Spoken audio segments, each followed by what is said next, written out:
stubborn with ChatGPT last year, thinking it was me that didn't know what was going on as opposed to it just being trying to figure that. But then by the time, like, what, 4 came out, like about a year ago. So it was about a year ago that I was like, oh, my brain switched and I knew how to prompt better, and all of a sudden it became useful. But that was after 6 months of like getting mad and cussing at it like every 2 days. If I had access to that kind of tools when I was 10 years old, I would have asked a bunch of questions perhaps that would change my personality, that would change my whole life path and trajectory. You see that now with kids and just information in your pocket with phones. Right. I don't think I've ever seen an encyclopedia. I'd like go to the library in 7th grade to do a book report and like write down the bibliography. They never will. No, it's not required anymore. Might as well have a rotary phone. Yeah, I mean, I've just always I've seen that transition. It was like, 7th grade I was going to the library, 8th grade it was Wikipedia, right? Like, it's like just like. Well, how many grades do you think that O1 can get through by itself as agent? Doesn't it pass like How many PhD level grades?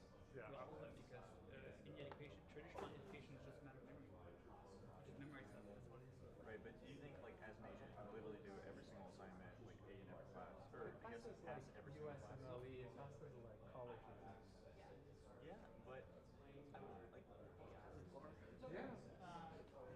but does it also have the agency to be able to like make it I think it needs to be conversational based, so someone has to. Hi everyone. Hi. Hi, welcome to AI Thinkers. My name is Achu. I'm the organizer and host of this meetup. So if this is your first time, welcome. So we are AI Thinkers. So whoever is playing with AI, actively working and building something with it. So specifically this group is for them. If you're an enthusiast who is yet to dive deep into AI, please do that. Because AI is the future and everyone will be an AI thinker tomorrow, so that's our motto. And yeah, today we have some nice speakers and nice demos that we want to go through. I expected a lot more turnout, but it's okay. We have a smaller turnout today. But yeah, welcome, and I'll just hand it off to whoever wants to go first. Jared, or I go first. yeah, okay, cool.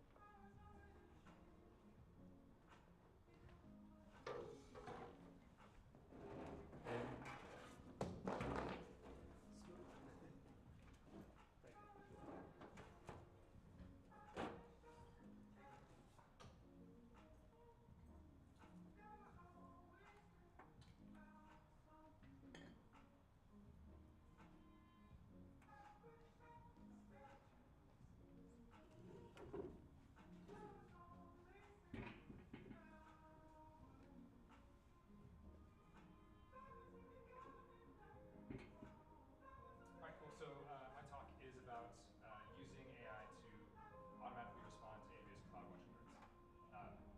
This is kind of a I think we have a mic somewhere. Yeah, I don't know really. Thank you.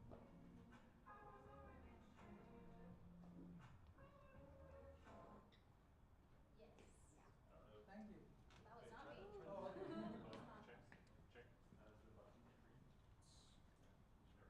Oh, Hello? Hello? Hello? Hello? Check, check. Okay. What do you got to do with the music? It's catch-22. All right. So this talk is on using AI, specifically generative AI in this case, to respond to CloudWatch alerts. But more broadly, this pattern deals with just the idea of having an AI agent take actions on your behalf. And then also we cover a little bit about how do you actually deploy an AI something into production, right? So the DevOps aspect of it. So we'll talk about kind of both of those things.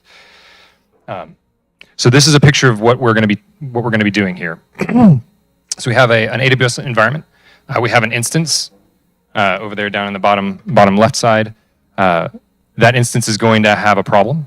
It's going to trigger an alarm in CloudWatch. That alarm is going to flow through the AWS event bus hit some rules. Those rules are going to fire up an ECS cluster instance, or really a container instance that's going to contains some code that will call out to OpenAI APIs and then do something about it.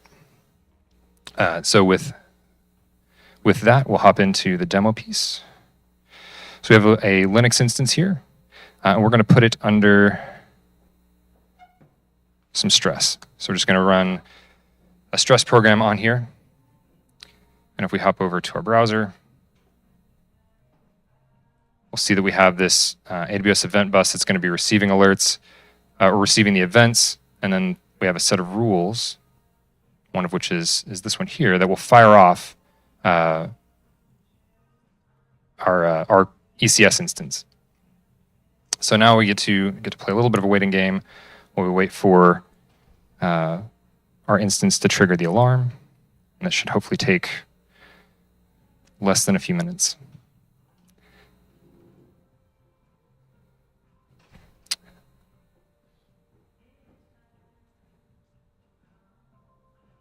There we go. It hasn't gone into alarm state yet, but it will. And while that's going, we'll flip back over so we can watch our instance and see what happens. So right now you can see our stress program is running. Currently, the CPU is sitting at 100%, and we can actually watch that too.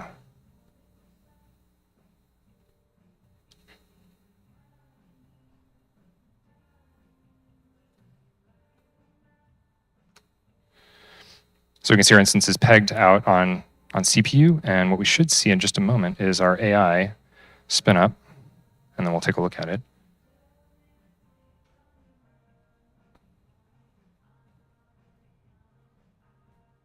All right, it's in alarm.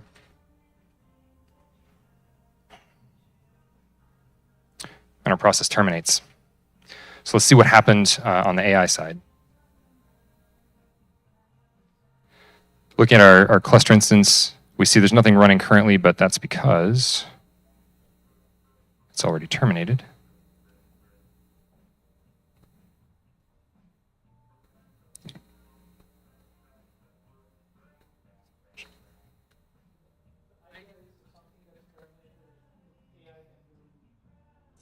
In this case, in this case, we had a machine that was out of control. Some process was taking up all the CPU, all the resources on the box, and our script took a look at it, was given the directions to fix it, essentially. So then we can see the steps that it took is it identified that high CPUs was caused by the stress command.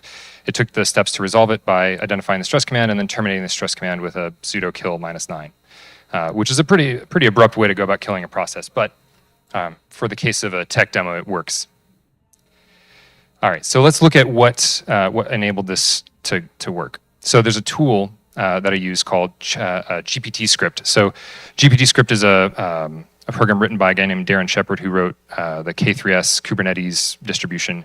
And what it does is it acts as essentially a runtime for instructions written in English, and then takes those and feeds them up to the whichever model API you want, receives the response back, and then does something with it. But the thing that GPT script does in particular is it exposes tools that allow responses to take action. So this is a little bit like there's a open interpreter project that you can use that you can talk to the that you can use to instruct OpenAI or a model to allow it to take actions on your computer. This is that, but slightly more restricted. So you give it a list of tools, some of which are built into GPT script and some of which you can just write. And my cursor crashed.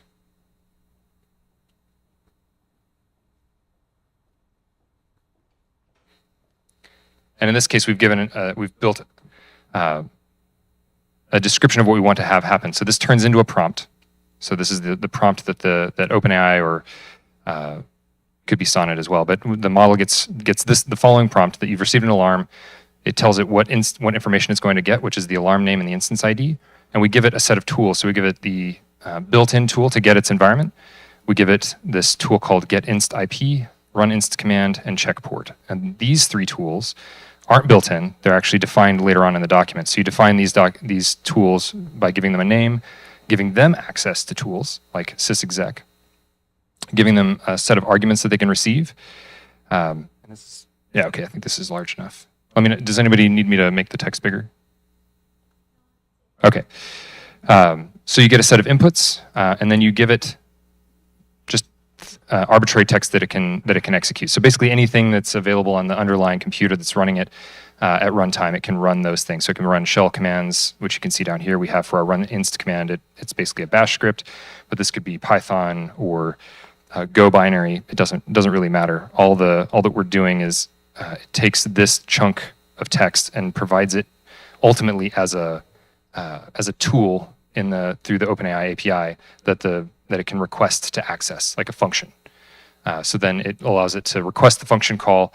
Then GPT script grabs it, intercepts that function call request, runs the command, provides the output back to the LLM, and then proceeds along in the sort of the agent interpreter loop. All right, so that is the tool that we've built. So this thing needs a way to run, right? So we've got this GPT script. We could run it locally. We could give it some fake input, and it would then try to run commands. But we need to have this run in a place where it's able to get to CloudWatch alarms and where it's able to take action. So the way that we do that is using. I've used a tool called Copilot, which is a little bit of an overload of names. So we've got not GitHub Copilot, not Copilot, not Microsoft Copilot, but AWS Copilot. So AWS Copilot is the CLI that's built to make spinning up ECS containers really easy. So all it does is it just abstracts away the manifests and elements that you use to spin up an ECS environment and lets you run containerized applications in a fairly straightforward way. But it uses the abstractions it gives you are services, applications, and environments. So those are the abstractions that you work with. So within that, we have a manifest.yaml where we define our environment. And then we have our manifest for our service, which is our automated sysadmin. And it just uses a Docker file that you define, gives it some memory, and then we provide it some secrets. The key ones are that we provided an OpenAPI secret, which is stored in AWS secret or parameter store, an SSH key, because it's going to need to contact the instance. And these get injected into the container at runtime. So the secrets are securely stored, injected into the container at runtime, nothing stored in here. And then we furthermore give the EC2 instance permissions to do some other things, one of them being to describe instances. So one of the things we told it was, hey, go find the IP address of the instance, because all it gets is the instance ID. So we give it the permission to do that. So that as the container spins up, it gets the permissions to be able to go and look at the instance and then run its commands. And yeah, so deploying a containerized application is actually really straightforward. It's just,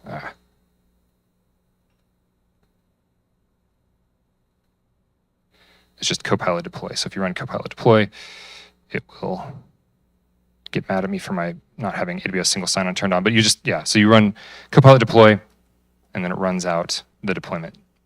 The other nice thing that this tool gives you is you can use it to deploy pipelines.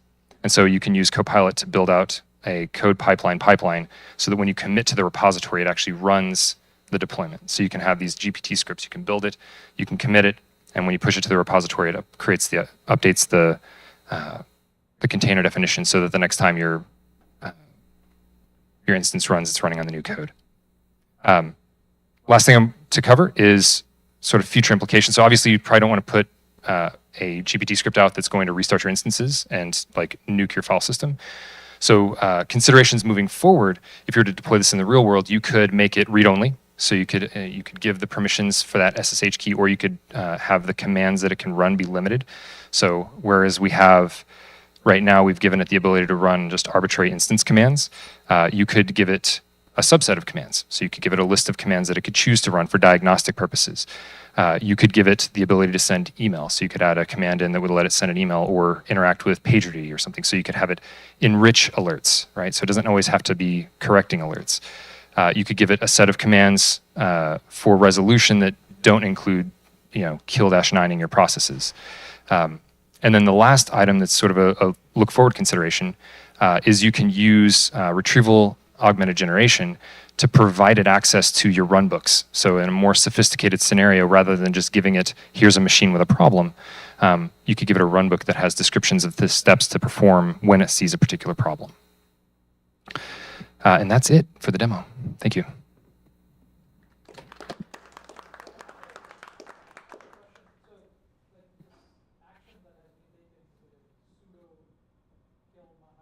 Mm-hmm.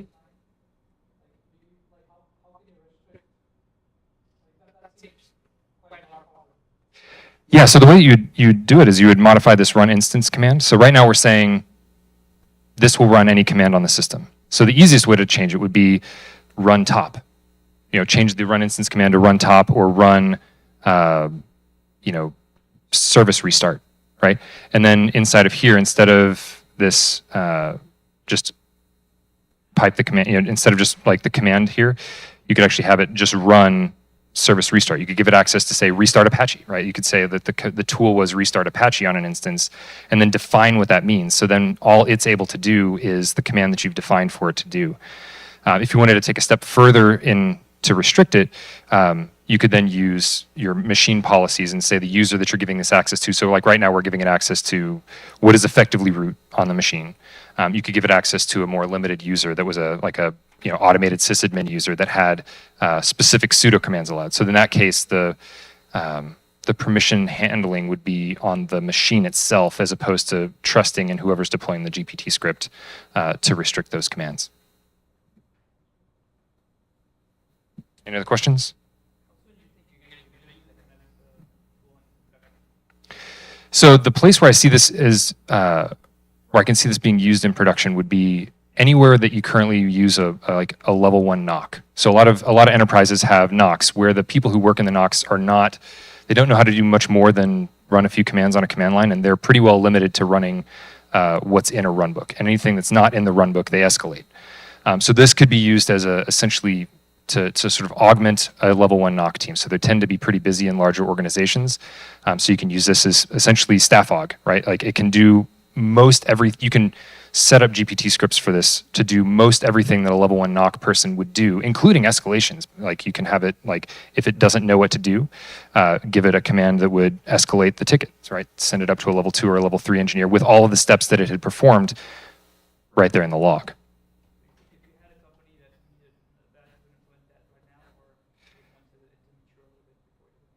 I think, so in a constrained use case, I think it's ready to implement right now. In this sort of in the tech demo sense, not really, right? Like you don't want to just say like run command, right? But in a constrained use case, so restart Apache, ensure that the service is started, something in between what you would write a script for and what you would need a human for. So like there's the write a script for it stuff where you do, sort of the OpenAI's, one of the OpenAI engineers was talking about they have a bash while loop on a bunch of on some of the processes at OpenAI that keeps things running.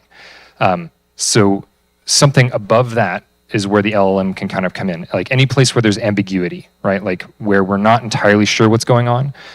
So it can, for instance, take the diagnostic steps prior to, like it can sort of look at the data that's there and deal with some ambiguity before responding. You could probably do some of those things with a shell script, but then you could probably replace most level 1 NOC engineers with shell scripts, and it's just more code you have to write that doesn't exist yet. So I think in that space of constrained actions, like we're going to tell you, like here's the runbook or here's the basic things that we think can happen, and just short of do whatever you want to my system is probably where it lives, and could be functional in production today. I think. I haven't used the latest OpenAI model that apparently dropped while I was driving down here from Dallas, but once AGI is achieved for whatever definition of AGI it is, you might be able to do more. So smaller shops like 1 or 2 man dev shops can essentially have somebody to mind the farm while they're asleep. keeping the service running. So you could have a more adventurous use case there where you're actually giving it fewer constraints, like keep the site up, would be sort of the directions. There's more here. This is a very simple GPT script, so you can define what are called contexts, which are essentially like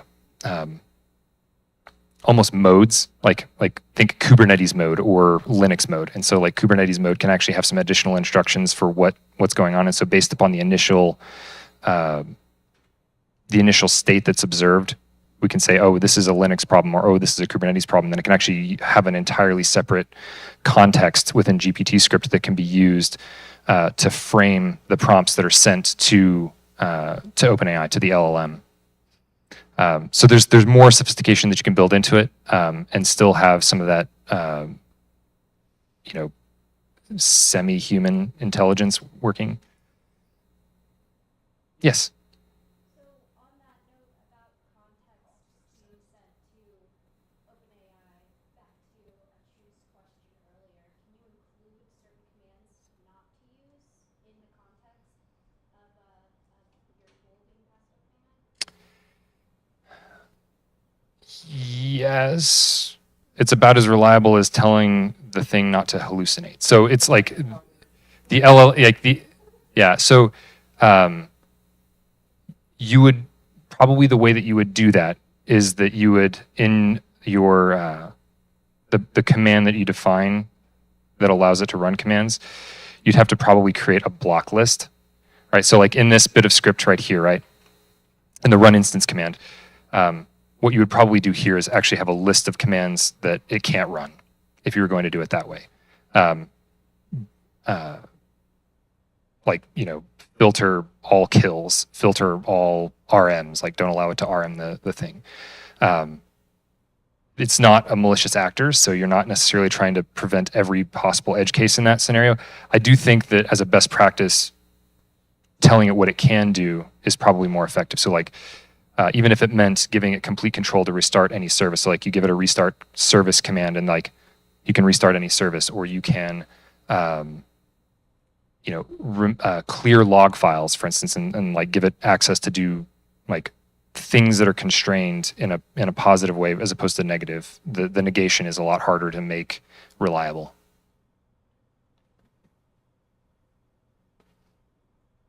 Anyone else? All right.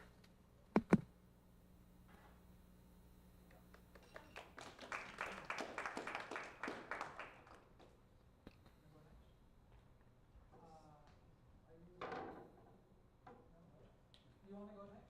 Okay.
Should work.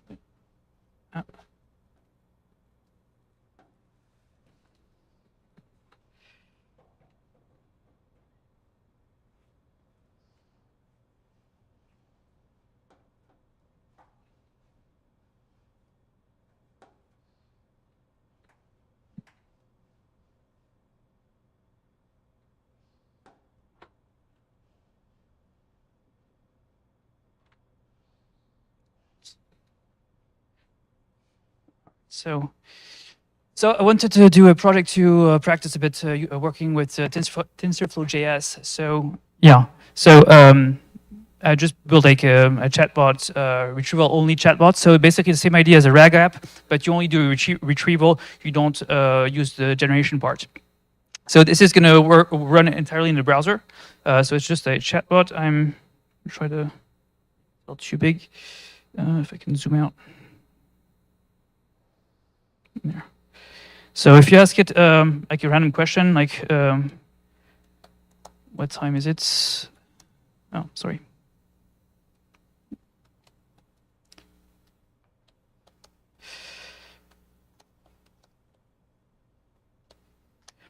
So it's gonna, so it's trained on the It's I took the text from the Bible and just to have like a base, and you ask it whatever question you want to, and it's gonna answer with a verse from the Bible. So just like random text to use. If you ask it a silly question, it comes up with a silly answer. However, it's kind of disappointing. It's not as good as I thought it was going to be. So in the end, you might, once I explain how it works, you might have theories about how or why it doesn't work as well and what would be needed to improve it. If I ask like, what is, oh,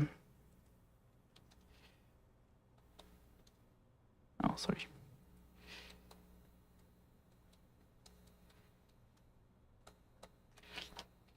So it just gives an answer. I'm going to the code. Again, it's not too big. Just practice TensorFlow.js, pretty much. So yeah, it's just like a dummy project. It's not really useful for anyone. But I think it kind of illustrates how the universal sentence encoders work and its limitations. And you could kind of basically take the same app and apply it for something else where you would need to do retrieval from data that's in the browser that's not on the server. So like if you have like a chat conversation where the messages are like encrypted or not stored on the server, you would only have the messages on the browser, and then you could use this kind of tool to actually extract that information from the browser. The screen is just going to try to change. Is this going to help? Yeah, I think that's a little bit better. So there's a few parts to it. It runs in the browser, so you have to build the vectors from your source data source on the server. So this part of it that's done on the server before you do the build process. So I'll be talking about that part and then showing how it works in the browser. So essentially, it's a React app, and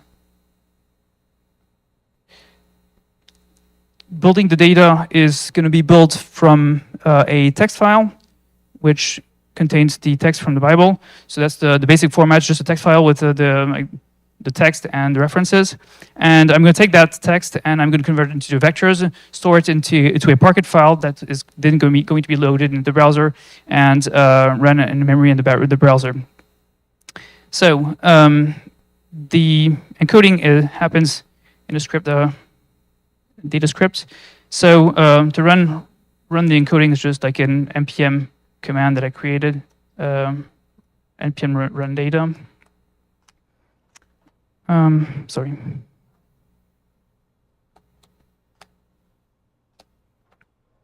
And that script, it takes about 20 minutes, and that's going to generate the Parquet file.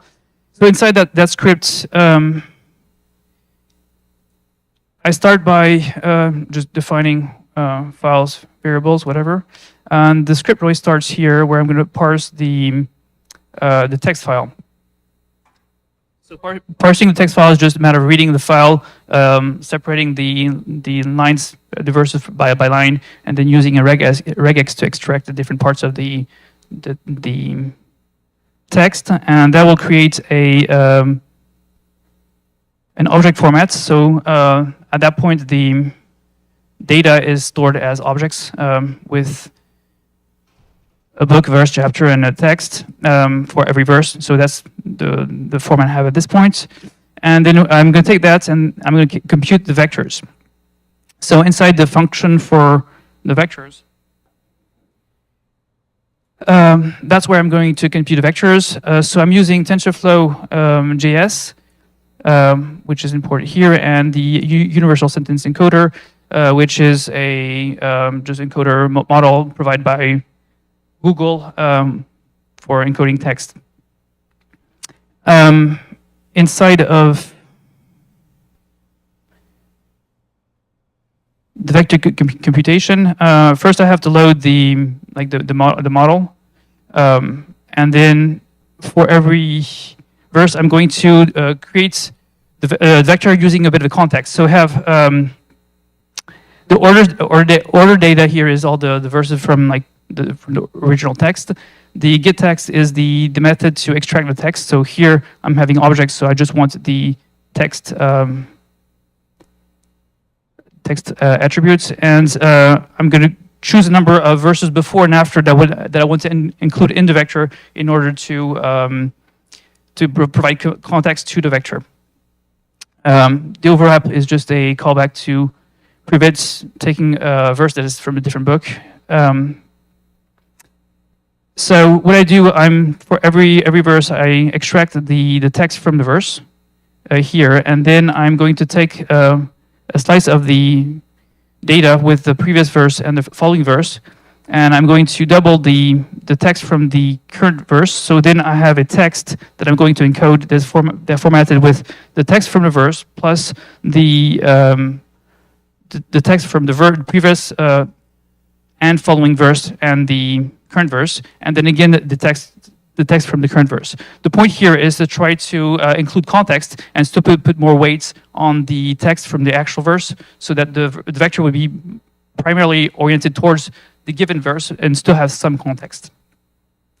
And then I'm going to convert that tensor, because the model will return TensorFlow the tensor, and I'm going to convert that to a JavaScript array. And then I have to dispose the tensor. The thing is with TensorFlow, and especially in the browser, is that you have no guarantee that the garbage collector is going to handle properly disposing the variables. So you have to manually make sure you manually dispose the tensors, which is one constraint that you have with TensorFlow.js. So some environments it will actually collect the garbage collector correctly. Some others it won't. So you have to do it yourself by precaution. So this is one way of doing it. Another way of doing destroying the variables is using the TensorFlow dispose variables that will destroy all the variables, all the tensors that have been created so far. And the reason why you use it there is to destroy the tensors that are held into the model. So this operation of computing the vectors here, on my system, it's running on below here, and you can see so far as it has encoded 4,000 vectors, 4,000 verses since I ran the command earlier. So it takes about 10 minutes for encoding the 31,000 verses from the Bible. Now, one thing to highlight here is that there are different versions of TensorFlow.js. So it's actually different libraries that do the exact same thing. The one I'm using here is TensorFlow TFJS Node, which is a version optimized for Node. The default one is TensorFlow TFJS, which works everywhere, but that is not optimized for Node. So basically, the idea is that TensorFlow.js doesn't care how the stuff is going to be computed. It will hand over the computation either to the browser or to CUDA, depending on the environment. So TensorFlow TFJS works everywhere. It works also in Node. However, it's much slower. So for the same 31,000 vectors to create for every verse in the Bible, the version TensorFlow TFJS takes about 10 hours, and TensorFlow TFJS Node takes 10 minutes and runs on the CPU. There's also a TFJS Node GPU version that exists for running on the GPU, but I was getting errors and I gave up trying to get that to work.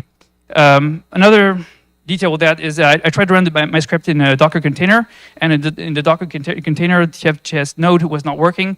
So that's kind of one of the downsides of, I guess, TensorFlow.js that you also have like in other environments, is that you have to make sure you get all the right libraries right to get it run correctly. So now, at that point, initially I was expecting to find some sort of library that I could just throw all the vectors in and then pull out whatever vector I needed, like the way you would do when you're using like Pinecone or ChromaDB. But I didn't really find anything valid, like good on the browser. And so I decided to build my own solution. So I created a class that I called vector tree. So that's going to store the vectors into a tree structure in order to be able to retrieve like the best vector. The thing is, it takes about you can compare your vector to about 2,000 vectors per second, and so with 31,000 verses, it would take like 20 seconds to find the best verse, which is way too slow. Yes, well, I'm going to show how it works. So it's kind of, yeah, there's only 3 layers that I have, but I'm going to show how it works. So yeah, that's why I built my own version, which may not be ideal, but it just kind of is the way I approached it. So the way I did a few drawings to show how it works. So initially, I take all the vectors.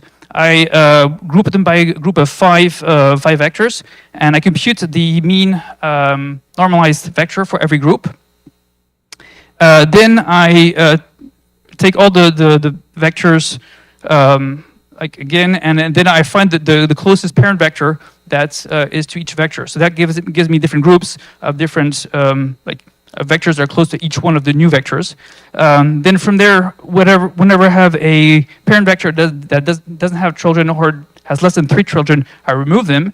And for cases where I have a vector that has more than 5 children, I will split it again into groups of 5 to come up with a new vector, with new vectors.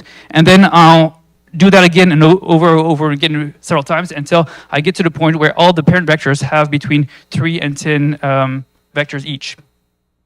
And then I do the same thing for the next layer up. So basically, I have here 31,000 vectors on the bottom layer. That's where the vectors that are associated to the actual data. On the first layer, I have about 4,700 vectors, which are just the parent vectors. They don't correspond to actual data. And on the top layer, I'll have about 700 vectors. So then, when I'm going to search for a vector, I start with the top layer. I compare the vector to every vector. I keep the top 200 vectors. So I just put 2 on the drawing here, but I keep the code. I keep the 200 top ones, and then I continue with the children of those 200 first vectors, and I get the 200 top vectors from there, and I do the same until I get to the end where I have leaf actual data, and I return that as an array of results that are sorted. So the vector tree, the tree class, I'll store the data that's the original data. So that's the Bible verses. I have an array for all the vectors for both the data and the tree vectors, and then I have a tree structure where I store all the nodes with the indexes of the data and the vectors corresponding. So I just throw everything into the new instance, inserting for every verse, the content of the verse and the corresponding vector, and then I optimize the tree. So optimizing the tree is doing the process that I described earlier, like on the drawings. So I start by initializing the tree with just one layer with all the nodes on the bottom, and then I'll go through a while loop, creating parent layers for every, keep making parent layers until I have a parent layer that has less than 800 nodes. So to compute the parent layers, I first chunk the vectors into chunks of 5, which is computing for each one of them. I'll be computing the mean vector. Here, what I use is the tf-tidy syntax. So basically, TensorFlow provides a tf-tidy function that allows you to automatically destroy any tensor that are created within that function. So that allows you to not have to dispose manually each vector, because it will do it for you.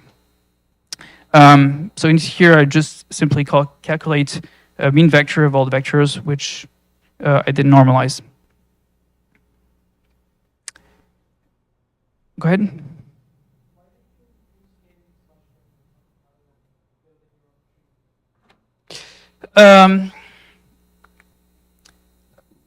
Why did I not use like from TensorFlow or from somewhere else? Well, most of the libraries that you would find are actually for Python, and so on. I didn't really find an implementation that I was easy to find for K-mean, which is essentially similar to what I'm doing. Yeah, I guess building it, I was building it progressively, so I had different iterations before I reached that model. So I had already like played around with the different like options before. But yeah, if there was a library that worked well, I probably could have used it. But the thing is, you have less options on JavaScript than on Python. I think on Python, I probably would have taken library existing. So yeah. So here, I chunk the data into the groups of 5 and compute the new parent vectors. I compute the children for it, and then I have a while loop where as long as I have nodes that are over twice the size of the leaf, so leaf is 5 and twice the size would be then 10, or less than half the size, which would be 3 pretty much. I keep going through the loop where I will create a new list of parent vectors.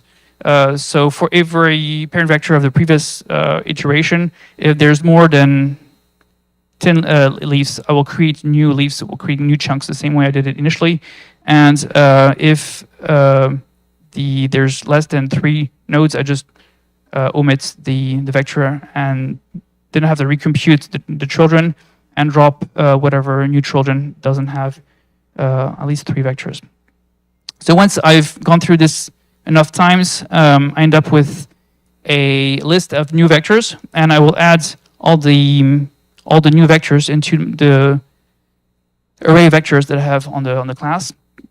And I create a node with the number of the layer and the index of the vector and the children. So the children vector. So the bottom layer is 0, and then the top layer will be 2 here because I have three layers here. So that's how the optimization work. Then I export it into a Parquet file. Now, initially I was thinking I would just find some sort of like Parquet file. It would be easy to just create a Parquet file, but it turns out that the library I used initially for Parquet, which is Parquet.js, it works perfectly on Node, but doesn't work in browser. So then for reading the vectors in browser, I had to use a different library, which doesn't allow creating a Parquet file is the only reason. So that kind of shows that JavaScript doesn't have as good of an ecosystem as Python. So what I do here is pretty much I convert the tree into an array where every row has a parent instead of children, just to make it better formatted for Parquet. And then I create a Parquet schema and convert every row. So every row is a node from the tree plus the vector, the values from the vector. So the universal sentence encoders has vectors of 212 dimensions. And I JSON encodes whatever string I have for data. So that's how I create the Parquet file. And the Parquet file is about 70 megabytes, whereas the original file was like 4 megabytes or less. Now, once that file is created, I can call it from the app. So inside the app, it's a React app. I create a context. So if you're not familiar with React, the context is pretty much serves the purpose of creating like global variables that you use throughout your app. That's where I'm going to handle the vector tree with all the data, and then the app is going to be the UI. So inside the app, I have a loading screen and then a UI. UI components. Inside the UI components, I have a list of messages. So that's the every message from both from the user and the chatbot. And then I have a history of all the verses already rendered. I'll call the context. I'll show the get best response in a minute. And so inside the React app, I'm going to render every single message, and the user inputs component is going to call a onSend method. So that's the text box and the send message, the bottom form. That's going to be calling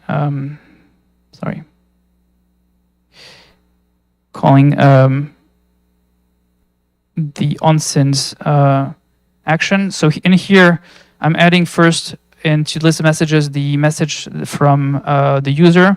Then I'm going to get from the vector tree the top 200 results, closest vectors as a sorted array. And then in that array, I will use the first response that is not in the history, so that has not yet been rendered, and that I will be adding to the messages. So inside the get response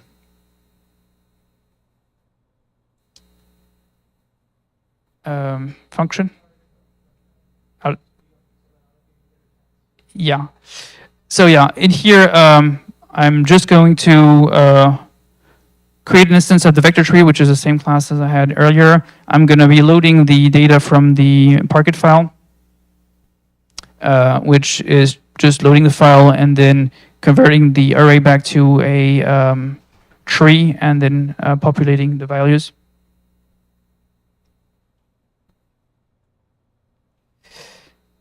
And then the get response function is going to take the query and is going to use the universal sentence encoder to compute the vector. And then it's going to get the most similar vector, starting by the top layer, and then it's going to go down in every layer. So that happens in this function here. So I take all the vectors from the nodes that I want to compare to.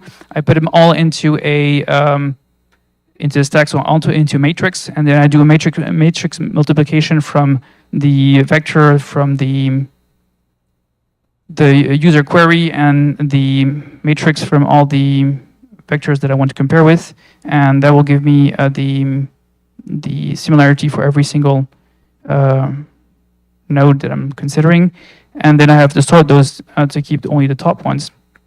And if I'm on the bottom layer, I return the content, and if I'm not, I will go down to the next layer.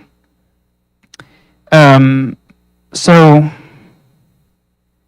that's pretty much how the app works. Do you have questions or like criticism about the app? Go ahead.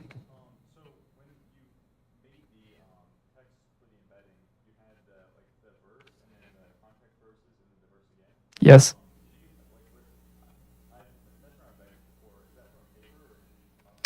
I tried different mixes of stuff. The problem is that some verses are too short to actually have a meaning, and so I thought that was probably part of the problem. And then I tried to add the previous vector and following vector, just have 3 vectors. So that's a practice I've seen in other places. When you do RAG, you often want to have an overlap between your window of data. But then what I was obtaining is that sometimes it was giving the verse just before and just after the one that was like better. So it wasn't getting the context right. And so I added multiple times the current verse, and that kind of came up with something a little bit better. Although, in my opinion, I'd say the biggest problem is that the model is not really adapted for that specific type of text or something, and that's probably why I'm getting better results. Go ahead.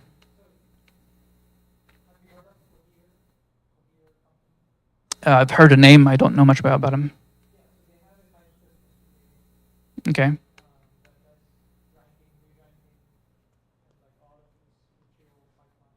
Okay. My criticism is they are the industry leaders. We should have tried. Well, you have to play around with stuff before you find something works. Go ahead.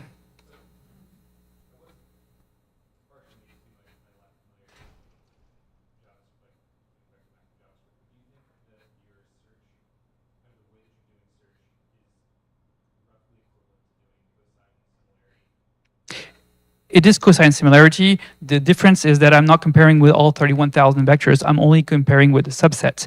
And I'm trying to I'm trying to get the subset that is actually optimal.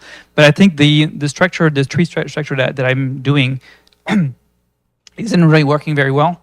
So basically, I talk about taking the top 200 like vectors for every layer. The thing is, if I use the top 200, top 500, I get different results, which implies the first 200 is not giving me the optimal vector overall. So I'm kind of guessing that, sorry, dry mouth. So yeah, I think the tree structure isn't ideal. Now doing a matrix multiplication of the vectors by your needle vector, that is a cosine similarity, given that all the vectors are normalized first. That's one issue that I had working initially. Because you have 512 dimensions in a vector, it makes it hard to like compute manually to verify what I was doing. So I was trying to take a subset of the first three vectors. Sorry, dry mouth. Yeah, please.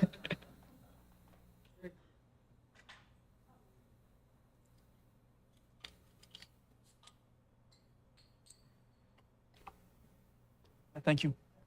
So I'm kind of guessing that the tree that I was saying initially I was trying with when I was testing with only 3 vectors. But the problem was initially I wasn't normalizing those 3 vectors, and so when you have vectors that are not normalized, then the like dot product or the matrix multiplication is no longer a cosine similarity. But yeah, it is cosine similarity underneath, like in the end.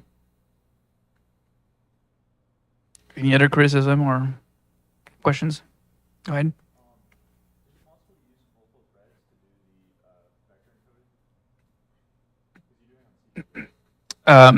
Yes, and it takes 10 minutes for 31,000 vectors, so there's not necessary need to improve the performance given you only do it once.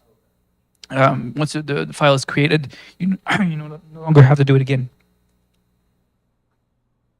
Now, I'd say yes, you could do it on multiple threads, but I don't think you would have an improvement, especially if you're on the same CPU, because then you would be sharing the same CPU among threads.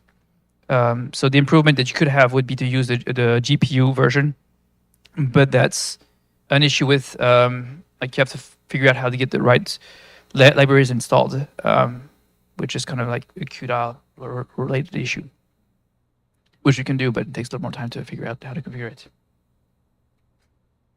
Again, yes.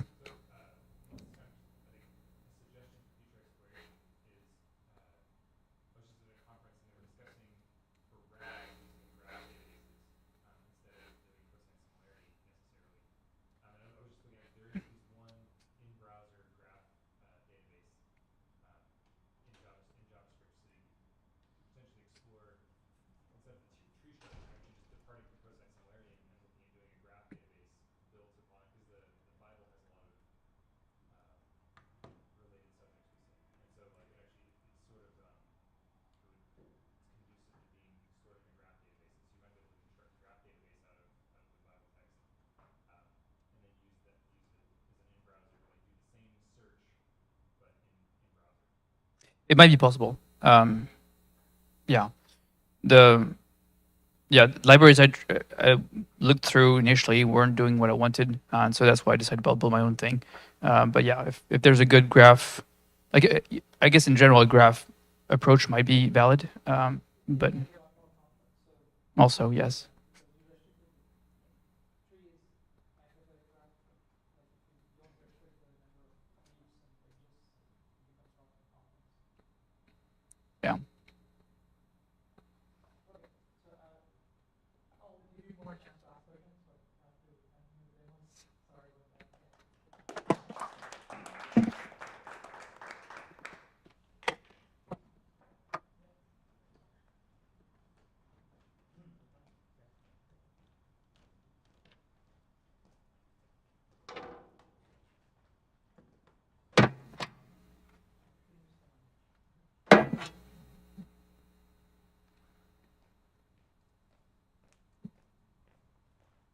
Hello, hello.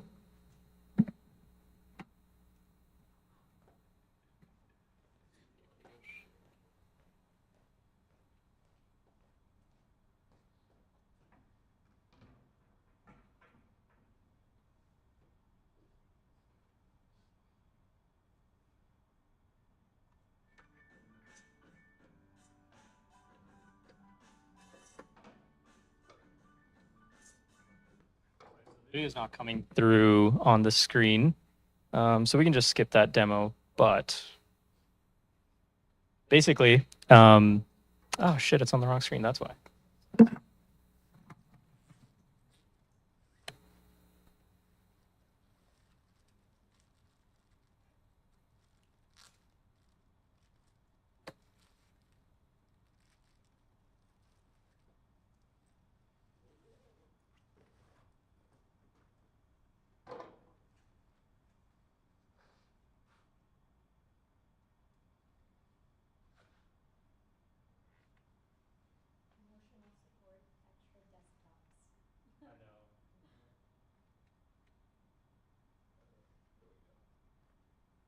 Emotional support, extra desktops.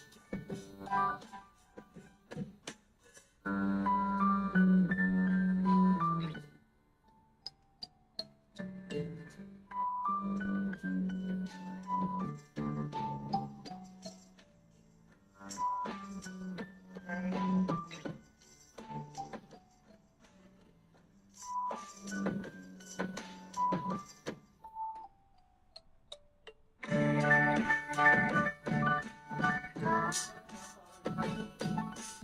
What's up?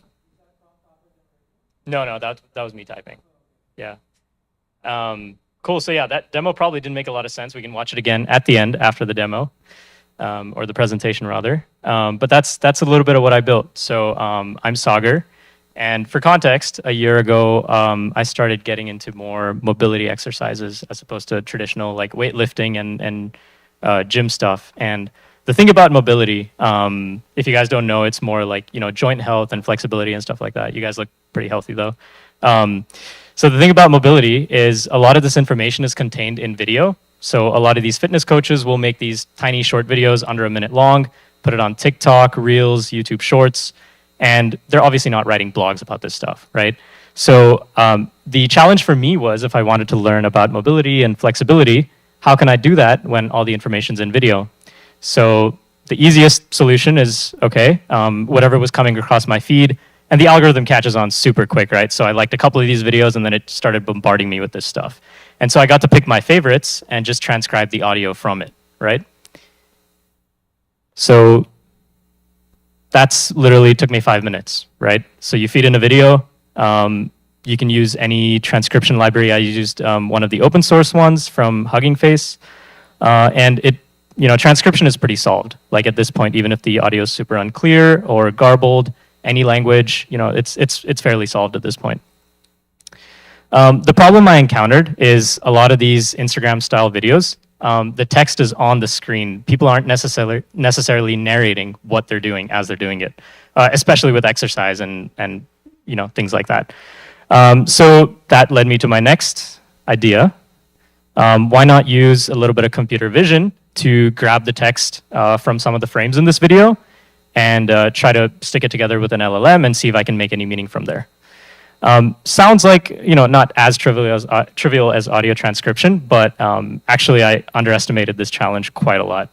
So for context, I've never worked with computer vision before, so it's a little bit more involved than something you can get off the shelf.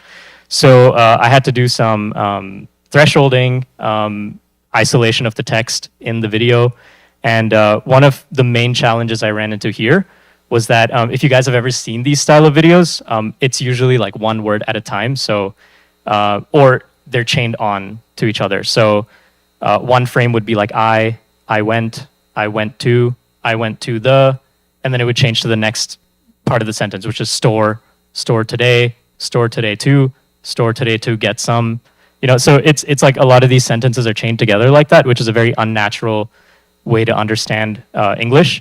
And so even though I was able to, with a little bit of success grab the words from the screen using CV. It wasn't as simple as just sticking it in an LLM and say, hey, give me like English. What is this thing trying to say? And so I had to kind of like devise my own algorithms for,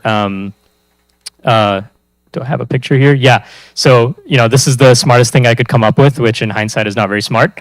But basically eliminated all single letter words and had a library of valid 2-letter words and filtered out anything else. And I assumed that anything 3 letters or above, I would keep it because it would be of some value. Because usually like the noise it picks up, the computer vision, for OCR, it's like 1 or 2 character words. And LLMs at this point are pretty robust, so even like a GPT 3.5 or like a small model can do away with articles and prepositions and things like that, right? It kind of gets what you're trying to say. So I thought this would work pretty well. And basically what I was talking about before, where these things are chained together. So if you're grabbing like every 3rd frame like I did, and then getting this bunch of English text, it still ends up in this distribution that's, words, repeating phrases, and then it's a sharp drop off. It's like a new word, new phrase. It keeps repeating as such. So basically what I had to do is detect, okay, when is this, compute like a distance metric between each phrase. And as soon as that kind of dropped, I was like, okay, this moved on to the next part of the sentence. So grab the last full phrase from the previous frame, and that would most likely be the most dense meaning from that video in terms of text on the video. And then you stitch those together and basically try to, see if it makes sense in English. Mixed results for sure. I won't say it was a resounding success, but it definitely added some depth of understanding on top of just, pure audio transcription. So that's a little bit of what I was talking about. Yeah, some terrible NLP in there. And I still had some challenges with this technique. It's for example, which frames do I grab? Text is in many different fonts and border colors. Sometimes the style changes like halfway through the video. Sometimes this is like automatically generated by Instagram in their transcription service. So it's like wrong, like straight up wrong. It's not what the audio is saying. So yeah, not a very high efficacy approach, but still added some value. So the next idea I had was, okay, well, some of these fitness influencers, they're just the best ones. They're not adding a bunch of noise. They're not adding a bunch of text on their video. It's very clean, stripped down, minimalist videos. And they're just doing the motion, right? So you're just watching them, kind of getting the form, getting the posture, and you're trying to repeat that for yourself. So I thought, okay, why don't I use a vision model on some select frames to try and figure out like what their postures are and things like that. So basically, this is all to say I'm trying to get like as much information from a video as possible, right? And this was, again, easier than the previous approach. So this is another local lava model that I'm running. Surprisingly ran on my 16 gigabyte Mac. Oops. And it actually worked. So this was my system prompt as well. Tinkered, with a bunch of different system prompts. And let me give you like a funny example, actually. I got too many tabs open. Sorry. Yeah. Yeah, from YouTube. I'm not sure if you're allowed to. You can. What's that? I did, yeah. They're fairly up to date, like very well maintained. There are still some issues with it, but yeah, works for the most part. So this was one of the examples where, so the audio transcription was, I think it's like a rap song, something like that. The video and the text, it says, before you start, be aware of the details in the captions. So it's like one of those like text blurbs that's generated, but it doesn't have anything to do with the video. But the actual setting is, if anyone wants to act it out, the image depicts a man in a gym lying on his stomach with his hands on the floor, holding 2 dumbbells above him. I honestly don't even know how you would do that. This alternative form of floor press exercise. So when you actually watch the video, he's lying on his back, so it gets some things wrong. But this is like decent, I would say, for a model that can run on my machine. But basically, it was like a floor press, and he was lying on his back, so it got some of it right. Cool. Shit. Where'd it go? Good Lord. There it is. Okay. And so the final challenge that I faced, once I put all of this together, I was able to basically download these YouTube shorts, get a bunch of meaning from it. But when I actually went to the gym, I was like, crap, I'm about to do like 5 sets of squats. What exact hip rotation movement should I do to kind of warm myself up? And I had no idea how to do that. So the final piece of the puzzle was turning this into like some sort of Q&A system or some sort of like search engine, so to speak. So that's what I did, and that's what you saw in the video. So add a vector database to it. So all this information you're getting from the video, stick it in a vector database, try to synthesize it, make it make sense, and then use RAG to find, when you have a search term, just pull the top 5 videos and try to rank them according to proximity. And that is also a fairly trivial task if you don't mind throwing a couple dollars at it. And so maybe we can watch that demo again. It's only a minute long, and it would make more sense.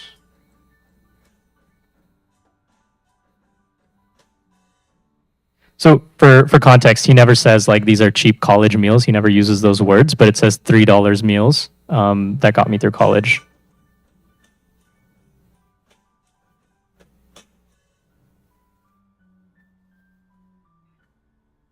And that's the video ID that I'm pasting into the app.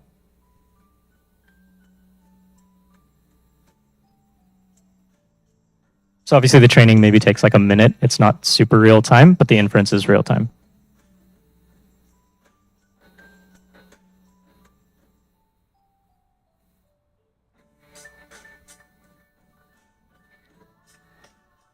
So I would like to think that it understood that this 1,000-calorie sandwich that's super cheap to make is like the best bang for your buck, but I don't know if that's entirely true. It just happened to be the first result that was returned.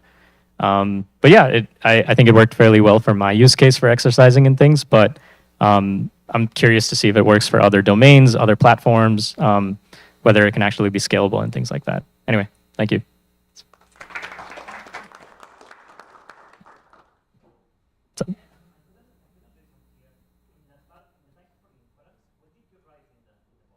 Oh, so the top box was training. So that's like if you want to add a video to your collection. The second one was inference. So, I wrote super cheap, easy meals that I can cook or something like that. Easy, cheap recipes for college.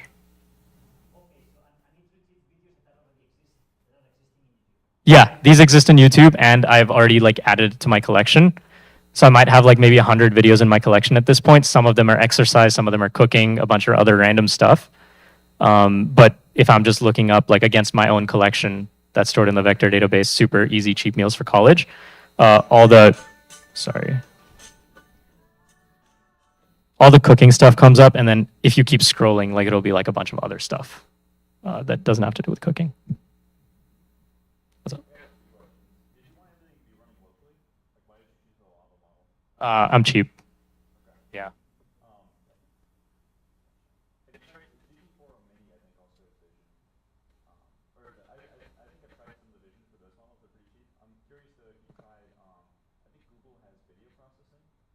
Oh, okay.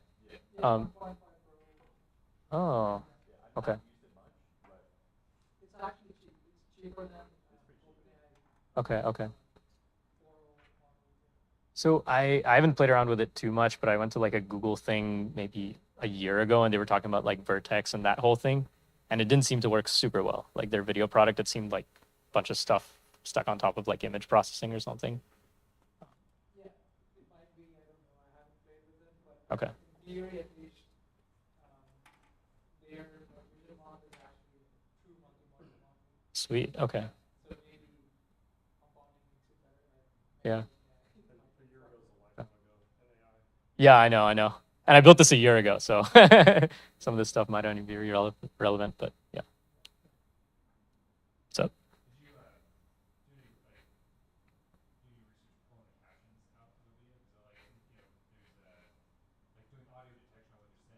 Mhm.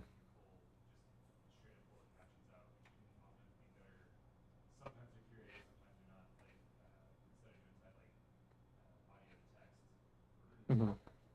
Are you talking about like the metadata basically, like the hashtags and yeah, the title and the hashtags is what I tried pulling out.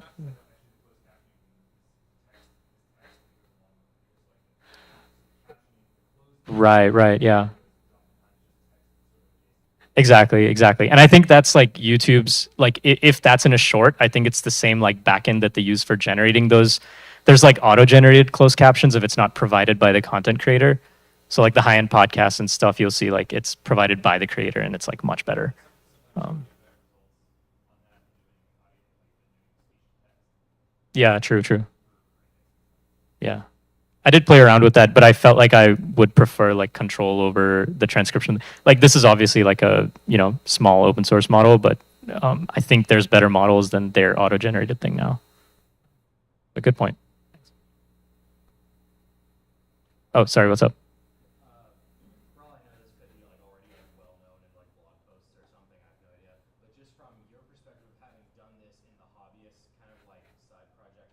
Yeah. Yeah.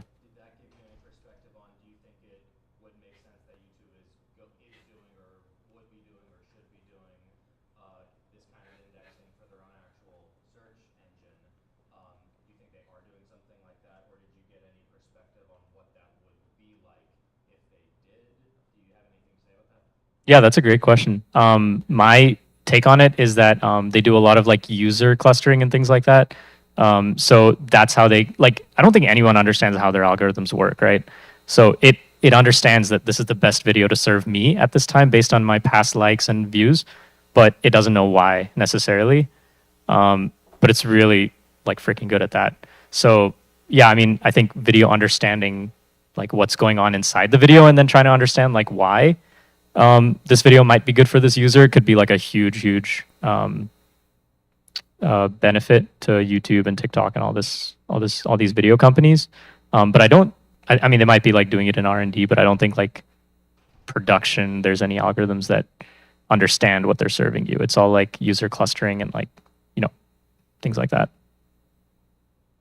Any other takes like on that? Sorry, like I don't know a lot about that, so if anyone else is an expert, you know.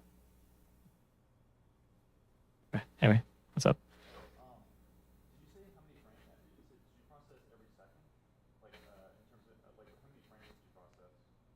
For the grabbing the text from the video, it was every third frame because the thing can change pretty fast if people are talking or if there's music or something.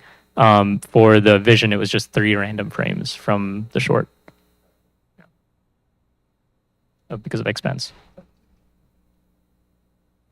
What's up?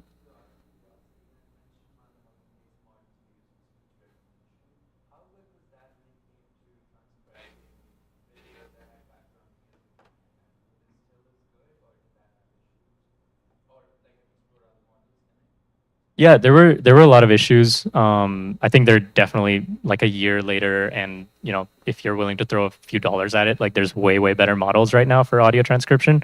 It did get confused with like audio in the background overlapping and stuff, but to be fair, like people necessarily aren't talking when there's audio, so it's just deciding whether like okay, is this garbage audio or is this like the creator talking when you transcribe it? And I think LLMs are decent enough at that where yeah, how did I solve that actually? Yeah, a good VAD basically. And then I don't know if that would work on songs, but that's a good point. Yeah. Yeah. Thanks.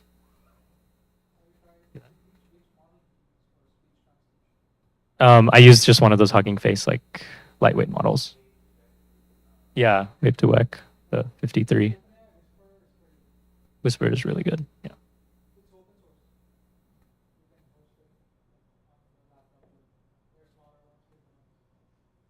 Have you successfully run it locally? Like, okay. Oh, sweet. Okay. Okay. Right.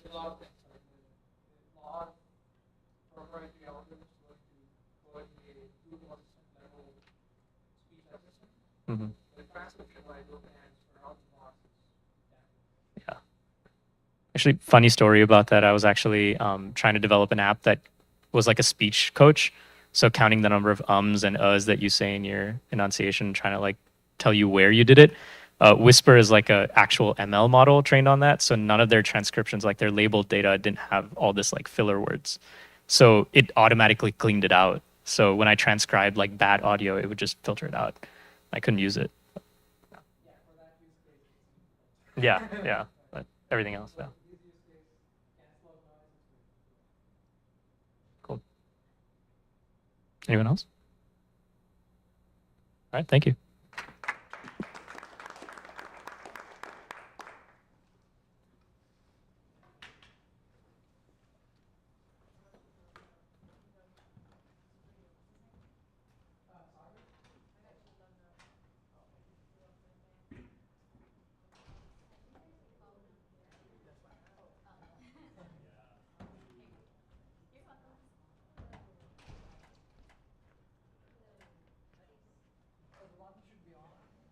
Test, test. Can you hear me?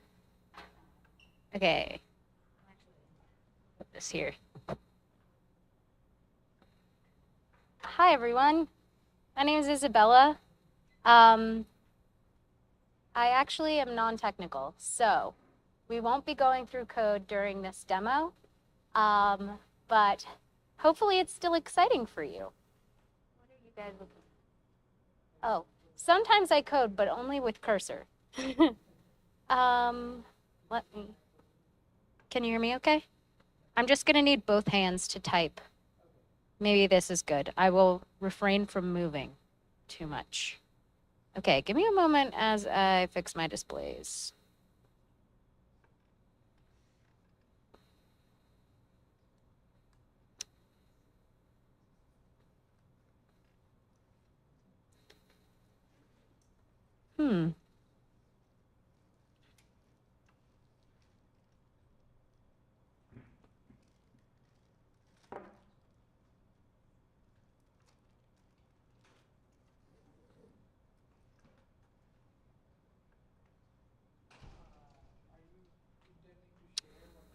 Yes, I am trying to make it so that my screen is mirrored and not extended, but we're figuring it out.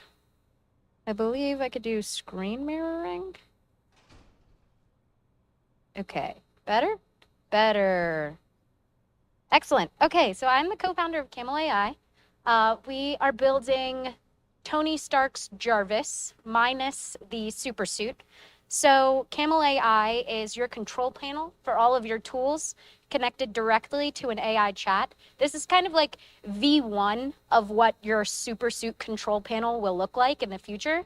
But it's our hypothesis that in the future, tools will be exclusively used by LLMs and AI agents, and humans will be controlling their tools using a control panel. So I am non-technical, like I said before, so I can explain up into a certain ceiling. I'm happy to take questions, but I was just going to dive into an actual live demo of how I use our tool. It's a relatively simple tool in that we just have a ton of APIs that we're developing on our own. So right now, we only have integrations for 7 applications: Gmail, Supabase, Postgres, Typeform, Apollo, Brex, and MySQL. But it's an AI chat, like you're all extremely familiar with, integrated with all of your own tools. So you can tag whatever tool you'd like to call on, and then say things like, tell me about my forms. We use Typeform to collect our signups, but you now have basically a personal assistant for all of your apps, and you can make it do things. So for one, make a table with 2 columns, date and count of signups. So it's going to query the data within form number 1 and then create artifacts in our artifact panel that you can see here. These artifact panel items are interactive. And you can give it more commands like make a line chart of this data.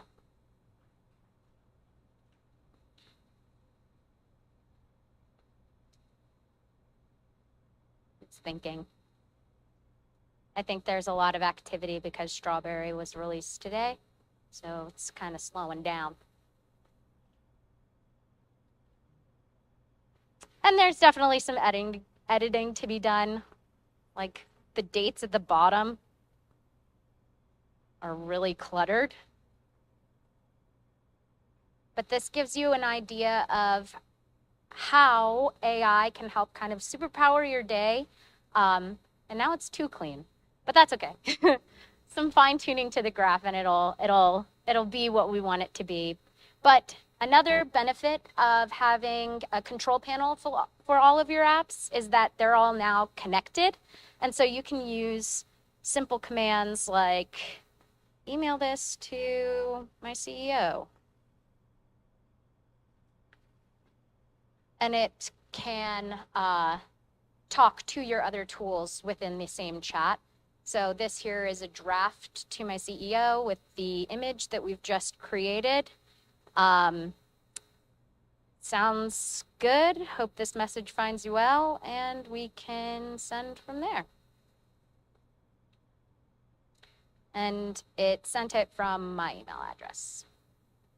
These are just a couple examples of what we've built. The end. It's super cool. I have so many questions, but I'll try. Let's do it. yeah. So first question is, like, if you want to integrate this with a lot of the apps, they all should be web-based, and they all should have permissions granted first. Yeah. And are you using? Like, We're authing things ourselves. So we manage auth. You can connect them and follow the connection flow for all of the apps that we offer. And you can check what you have active. Oh, I also have Aura Ring. We're planning on connecting lots of like consumer tools too, because they're just fun and useful. And then you can also upvote what else you want to be connected. But of course, security is of the utmost importance. yeah, how do you, like, some of the tools, they don't allow these kinds of AI agents to be connected all the time. Like they use CAPTCHA, some sort of, how do you get around all that? We are using APIs exclusively. So if the tool doesn't have an API, then we're not using Playwright, for instance, to create automations. So no API likely means no connection. What's your margin of error on the prompting? Like your first thing was Yeah. number one, and then that's not exactly how most humans would ask you questions. So the question is, what's your margin of error on prompting? And what I'm interpreting your question as is, how often does it get it right after the first prompt? Yeah, like what's the, I guess my brain just was margin of error, but yeah. I think if you're, so right now we're starting with our beta users. They have to be paying for some level of an LLM. And I think once, or at least our hypothesis is for that, once you're a seasoned enough LLM user, you know to prompt engineer, but the fewer words there are in your prompt, the more likely it will get it wrong. So it definitely does fuck up, but if you, I'm sorry, if you provide more context, then it will have more, you're giving it more of an opportunity to win and to perform correctly.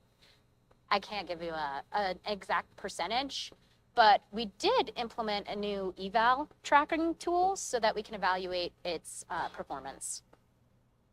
Have you tried to work with companies like Voltron who are doing this similar thing with agents? No, I don't think we want to. So we built our own internal kind of scraping / automation tool based on UIs. And then we developed Camel AI after that tool based on everything that we discovered, trying to recreate Multion, but exclusively for phones or for mobile applications. So right now, no one, we're not partnering with anybody else. We started with an agent, but right now we don't consider this an agent, even though it is rather agentic. So I'm gonna go with kind of. Yes. Have you considered like deploying it as like an offline like application, or maybe as a Chrome extension? Maybe that can help a bit with some of the authorization, and also like for whatever reason you don't want to go, or you have customers who are like, I'd rather not go through like ChatGPT or something like that. That's a very interesting question. So ChatGPT would still have to be operating, or whatever LLM we're using would still be operating in the background. We're using the GPT API. I guess this is another security concern, I'm assuming. Yeah. The security stuff is definitely, I think we were talking about this earlier, actually. It's part of like a cultural shift. Maybe that was what we were talking about. I don't remember. But it's part of a cultural shift. I think that it is kind of scary to give OpenAI potentially access to your emails. So I'm not really sure if putting it in a Chrome extension would help soothe the user. I'm going to go with we haven't considered it, but it's a good potential option for people that are too nervous to off their emails. Have you tested with like Llama on doing something open source and No, we haven't, but I could bring that up. What do you think would be the benefit of open sourcing? you just get out of the open, like OpenAI is kind of like taboo, especially in enterprise and that sort of thing. Mm-hmm. Have this aversion to it, whether it's well-founded or not. I mean, everyone's data is in their like Google Drives and stuff too, and they don't freak out about that. Right. But, it's also potentially cheaper, faster. Like you could run it on the Grok chip infrastructure that's super fast and super cheap. And I had a couple of things I built with OpenAI that I moved over that didn't really have a loss of performance in terms of output. So That's very interesting. I'll definitely surface that to my CTO, especially if there's an API that we can use, and we could just, if it's relatively simple to switch out, I don't see why not. Grok with the, which Grok is the chip one? It's the one that's not X. It's either Grok with a Q or Grok with a K. It's chip infrastructure that runs just inference. And Okay. they're hosting all the open source models. It does like 800 tokens a second and is like free, basically. I love free. Not literally free, but like basically free. Thanks. Yeah, it's definitely something to consider. But my comment was, I like this idea better than Multion. Also, instead of the Chrome extension, because at least like from the demo, this works better. And I also tried to play with it myself, and maybe also keep going in this direction. Thank you. Yes. Yeah. Oh, no. I said I did enter her email. Wait, let's go back to, where is my conversation history?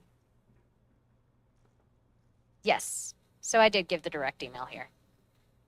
And then I guess alongside that, like, do you have templated prompts listed out that are part of, that are associated with like the different applications, so that it's not something I have to like come up with every single time? This is something that I usually say these types of things.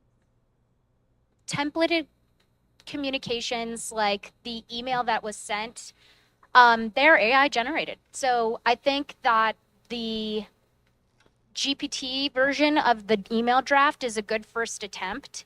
And then the more with the eval tool that I had mentioned before, it's also a little bit of memory so that we're able to retain some of your specifications. Like if you say, make my tone familiar and concise, which is something I use really often, then it helps to refine and remember that you like your emails to sound a specific way.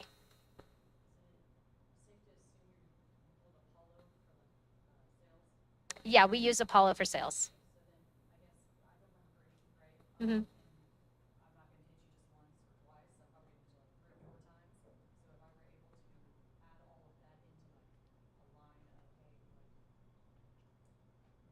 Like a sequence in Apollo. Have you created sequences in Apollo? Yeah, it's an awesome tool. And yes, you can create a sequence in Apollo. I also use it for our cold outbound. You can, using our Apollo integration, generate prospecting lists. And then, well, we don't have a button for it. So these buttons, by the way, are system prompts that we use frequently. And our users are able to retain their own system prompts so that they don't have to continue writing really long queries over and over. If you like a certain system prompt, you can save it as a button. But to your point, yes, the Apollo integration does let you generate sequences and then blast them out however much you want to contacts that you could search through that same integration. Yes. Who's your customer? Is it consumer or are you looking at more businesses? So that's a tricky part. We're still kind of figuring that out. I see a lot of applications for both. Right now, we're targeting professional consumers, as you can see by our tech stack, being databases and a CRM with prospecting capabilities and email and Brex, a bank account, typically for startups. But I think that if we include apps like Netflix and HBO and all of your health tools like Apple Watch, it could definitely be something that would be useful for the consumer. Yes. Are you taking any beta? Yes, we do. We are. So like if I wanted to be a beta user, I just fill out the application, or is it like a waiting list? Yeah. The join beta. So our website is camelai.com, and you can join beta. And I'll email you. Oh my gosh. I went. So actually, we tried to get camel.ai. So as you can see by my artifact over here, let me go back. As you can see my artifact, there is a spike. Camel.ai is $40,000 to own, and I freaked out on Twitter and went viral. So that's the minor spike in that day. Thank you.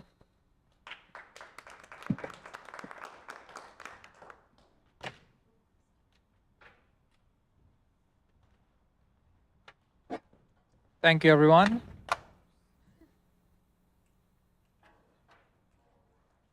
And thank you for the awesome demos. And yeah, if this is your first time coming to AI Tinkerers Meetup, welcome. We usually host meetups every second Thursday of the month. Usually it's in Capital Factory, thanks to our sponsors, Capital Factory. If you don't know who Capital Factory are, they are a VC who provided us the space. And they also have open co-working spaces in downtown Austin. Feel free to hit them up if you want to use any of these spaces for co-working. Apart from that, I would like to thank you all for joining us. And yeah. Not always, but we try to do it whenever we host it in this location. We also try to rotate it around the city in Austin because Austin is a big city and people from north and south want to also participate. So sometimes we host it in Domain area, in IBM campuses, or there's also our office, Torque Robotics, or there's another VC in north side called Cedar Park. Yeah, it's called Plug and Play, right? And it's in Cedar Park area.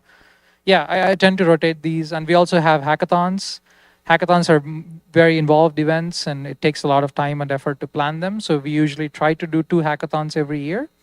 But this meetup happens every month. Yeah. And usually the format is community AI demos, but sometimes we have engineering leaders and fireside chat kind of format. Yeah. And yeah, feel free to network, beer. We have the space until 8 p.m. So yeah.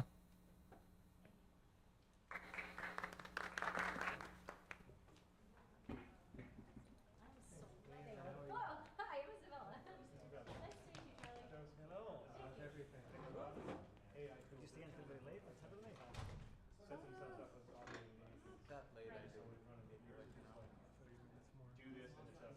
Yeah. Which is usually come to this one? Easy to access. No, this is And my first still, time. it feels Mine like too. it should weirdly already I tried to come a exist. couple of I times, know but when last time I, there were representatives of after my CTO, I created it, it's a previous one. specifically the Apollo integration was my first request. I was like, this feels like What are something events? that I Is should there be able anything to happening? I do just saw the with finish Apollo. line too. So Yeah. Yeah. How's it going? You're a singer, by the way. We talked a little bit earlier. Nice to meet you. Nice to meet you. Nobody's. What do y'all do in real life? Yep. Cool. Okay, but have jobs, startups, like So I have a startup. Yep, We exactly. do And like we've always said, oh, well, that's going to happen we whenever use this predictive happens. like AI And the this is like always whenever this tool's connected to AI or that tool's connected okay. to AI. And then we were like, but it's something what like the this where thing this are we app doing for that? connects to a bunch of Because it different feels like it's the missing step before He's all of the an agentic AI engineer at agents NBC, are and at NBC is capable of mostly taking machine over learning simulation. But then I these also have a like startup actual where full most of the positions. things that I have done is AI IT. BDRs and Okay. SDRs are really popular And right now, what for we do instance. is we do They're not as MAS. agentic as you It's would think. management consulting done by a robot. I don't It's know a if play. you've played with any of them yet, I work but for robotics. they still No, require management a lot consulting, of yeah, like context in McKinsey order or to BCG, perform simple done by tasks. And an I AI, personally done got by frustrated right. doing it. Okay. So I'm like, I'm just going to do it myself. Yeah, interesting. And this is almost like a sidekick yourself? to you. I quit my job for 20 years in property management in December and starting a PropTech company. So first product is in like closed beta right now. It's just me and it's crazy. And I decided to start a professional community at the same time. Yeah, it's amazing. Okay. You have to say, do this and this Getting to shit apply, done. and it does it. But Okay, now take that and yeah, At this point I have a pretty clear in thesis on time, you do how have to to build a better run it platform. in one There's a couple of big API players in the market, like the already real page. in the future, it They're will all be kind of able hot to do garbage. multi-steps across multiple They're having a really tools hard time from a single evolving prompt. because of I think that technical debt and will learning and happen everything they've done in the past 30 as years. LLMs progress Yeah. and as I think I our was saying earlier, tool, I did because so we much have a with translation AI layer last year, like between the just kind LLM of and got to write everything, prompt all code the and build information things, that's and being passed from it's it, like, oh, this is actually all going to be of like really, the really big. from the APIs and all of the prompts from our Any users like me back can to figure this it. out. Like So people I who think actually know it's what going they're to be doing a probably build really combination of incredible our things. So own refinement of our tool and LLM since that's how my job figured out. So. And so have you seen a lot of like AI adoption? Yes. Well, so the industry I'm coming from, where I'm trying to build things for, they're addressing the wrong things. And I think I see that a lot right now is people go for the shiny thing as opposed to like the actual pragmatic, useful things that are drive Like the business other forward. day using our So in apartments, I tried to it's parse through a like list of about virtual 200 leasing agents, people, AI, and I said, basically, I which want to, I'm not a big fan of. I want new lists Especially because like, oh, of well, people I haven't communicating with prospects Here 24/7. is It's like, a I don't have master prospects list. messaging Go me or through calling this at and 2 see if a.m. I Like can I don't email them. like And the values admittedly, and I all have the to things just that go we through know one we by should one do that because we I don't have don't time to know do. these people. And So what I've noticed with our in tool like just in is that time LLM information, laziness is still a problem in that it goes where until it knows what you're number doing, 20, so and it's then it's serving like, you the reports and that you then need or the here's how data you that can you do need it to by make the yourself. decisions that you need to make, And as that's opposed to not having to pull it or abstract it or giving you it's like there's processes that happens like month end to close everything out. Right now people have to go pull 15 reports. You should just serve me those reports, not just serve me those reports, but run some useful analysis on them and highlight things that need to be looked into. All your communication should have like a log, like your previous communication with that, like a summary. So before you email that person back, you know, like tone, like everything that's going on. So it's like relevant history for what's happening. And I think everything's in that space at least. My intuition is that everything goes into one. Like that industry's fractured. So there's a billion niche products right now that all do like one little thing. And to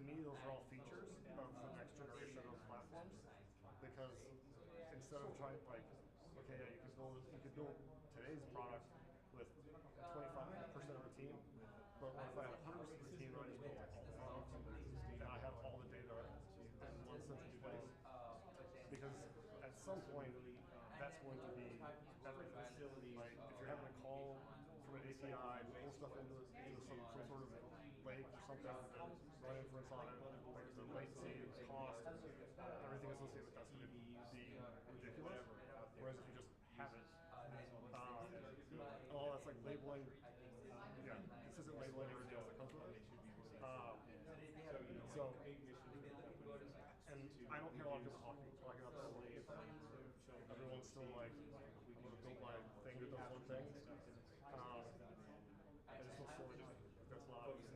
So that's if you want to skate to where the puck is going, like if these are the worst models are ever going to be, then they're. I do have some extra time. Like, even when they're unannounced updates, I feel like GPT-4 gets better like every 3 weeks. It's like, how did it just do? Like, it didn't just do this.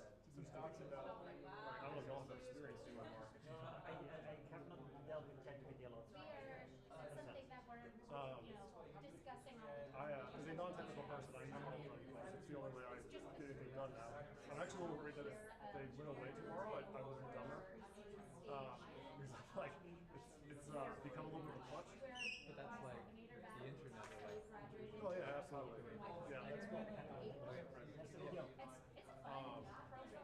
So I was actually like Perplexity. Like as I was sitting here, I was asking Perplexity for advice on prompting the O1 preview, and it was giving me like full prompts that were pretty good. I have this. So the first product actually is a white label because for some reason non-technical, that's the easiest way to get into the market and generate revenue to then go hire people to build the thing. Where I can raise money right now, people might ask because I have the leverage, so leverage first. But I've been working on, because I'm stubborn, like the next product is going to be very simple, but it's I'm trying to build it myself, and which means I'm going to teach myself like graph databases. As soon as I can understand how to navigate security conversations and what a So executives like see it, and I know this is such a taboo. I don't listen to typical like person thing of like, oh, I know what I need, but I'm acutely aware. Like I've advised on PropTech products. I was on the buy side for a long time. The product I just put out, I have a fair bit of interest in. I should have made my trials for it. I did 30-day trials when I was 14 or 21. But I've got a handful of people with trials who love it. There are so many It's been like a week for it to be actually not put it. prerequisites for that to work. The product that I'm playing with, I go to Security at questions night is when I'm not sleeping because I have too much energy. So that product, I can sign up 100 people tomorrow. Because it's something that I do for free. Because it seems to me like people put it in. So and it's just converting it from manual to automated. Which is basically it's an aggregated list of multi-family properties that are for sale. Employees are finding out what other employees make. Your internal stuff. And that's it's a fairly easy to All are on the same. pull together. Like trying to manage.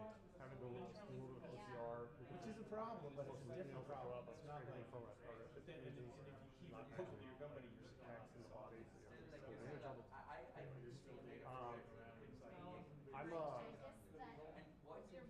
I feel very confident in the product side. It's the technical side where I'm like, mixed it all together and probably my stuff like this. Find smart people who I can either learn from and or connect with someone or someone who can have some sort of interest in changing the face of housing. It's called I know it's multi-step and it does but I go to a lot of events. I'm getting a hot desk. Like I'm going to a real estate tech conference next week called Blueprint. When I get back from that, I'm signing up for a hot desk. I feel like I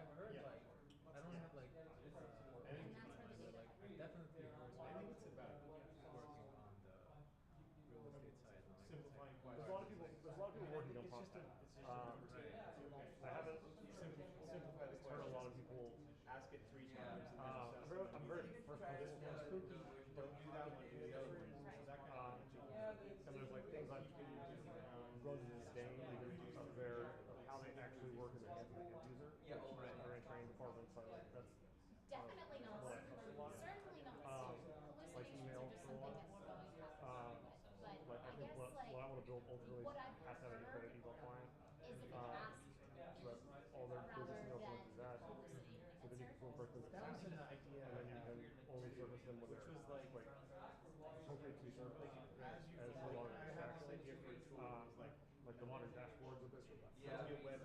Just no one looks at the charts. There's a lot of these tools like for sale. Like I'm Here's using three ideas for text everything. Like you choose sale. here's three Somebody that graphics. builds something like Just that. choose one. They allow me to It would just be an interaction. You tell it what you want, and then it says, okay, you probably want this, and then it just gives you choices all along the way. You can choose until it's done. But I don't know. But that's just Like, going that seems like out. repetitive. That's not giving you advice. That's just giving you data. Yeah. Right? Like that's, and to me, that's the switch with AI. But we still have Is trouble where it you have the ability to build software. if it doesn't We're have not data, quite there yet. instead of saying, I don't think I have the data, So it the will software just board make tool, up data. where it's a coach, And then accountability partner, it's so cheerleader, much like more it can be all of those things. Right. It's such a perk for that.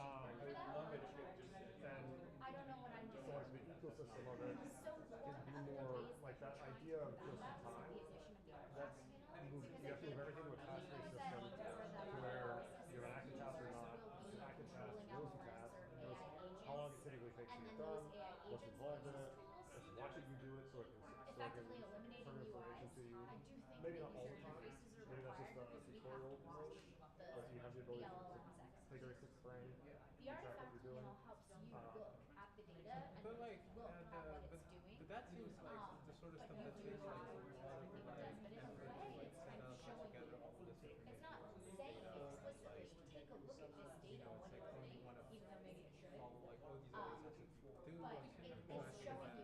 If you go narrow, like, and so we get coming from that Make industry, sure that it does that. and create your own built companies and stuff, like, I know, like, that part's where that's where I'm at. Of what are the cats, so there's very specific workflows that always have to find that cat. Right, With the company and to so that's, yes, in that case, you're not saying like, oh, yeah, this is, And then when people ask that type of question, No. you're just saying, be like, like I'll build this like solution which like helps you, I don't know, build your browsers faster or like something like that, and then Right, you yeah. know you like actually get something done practical, like something they will pay for, right? Yeah, so the first product I have called the training.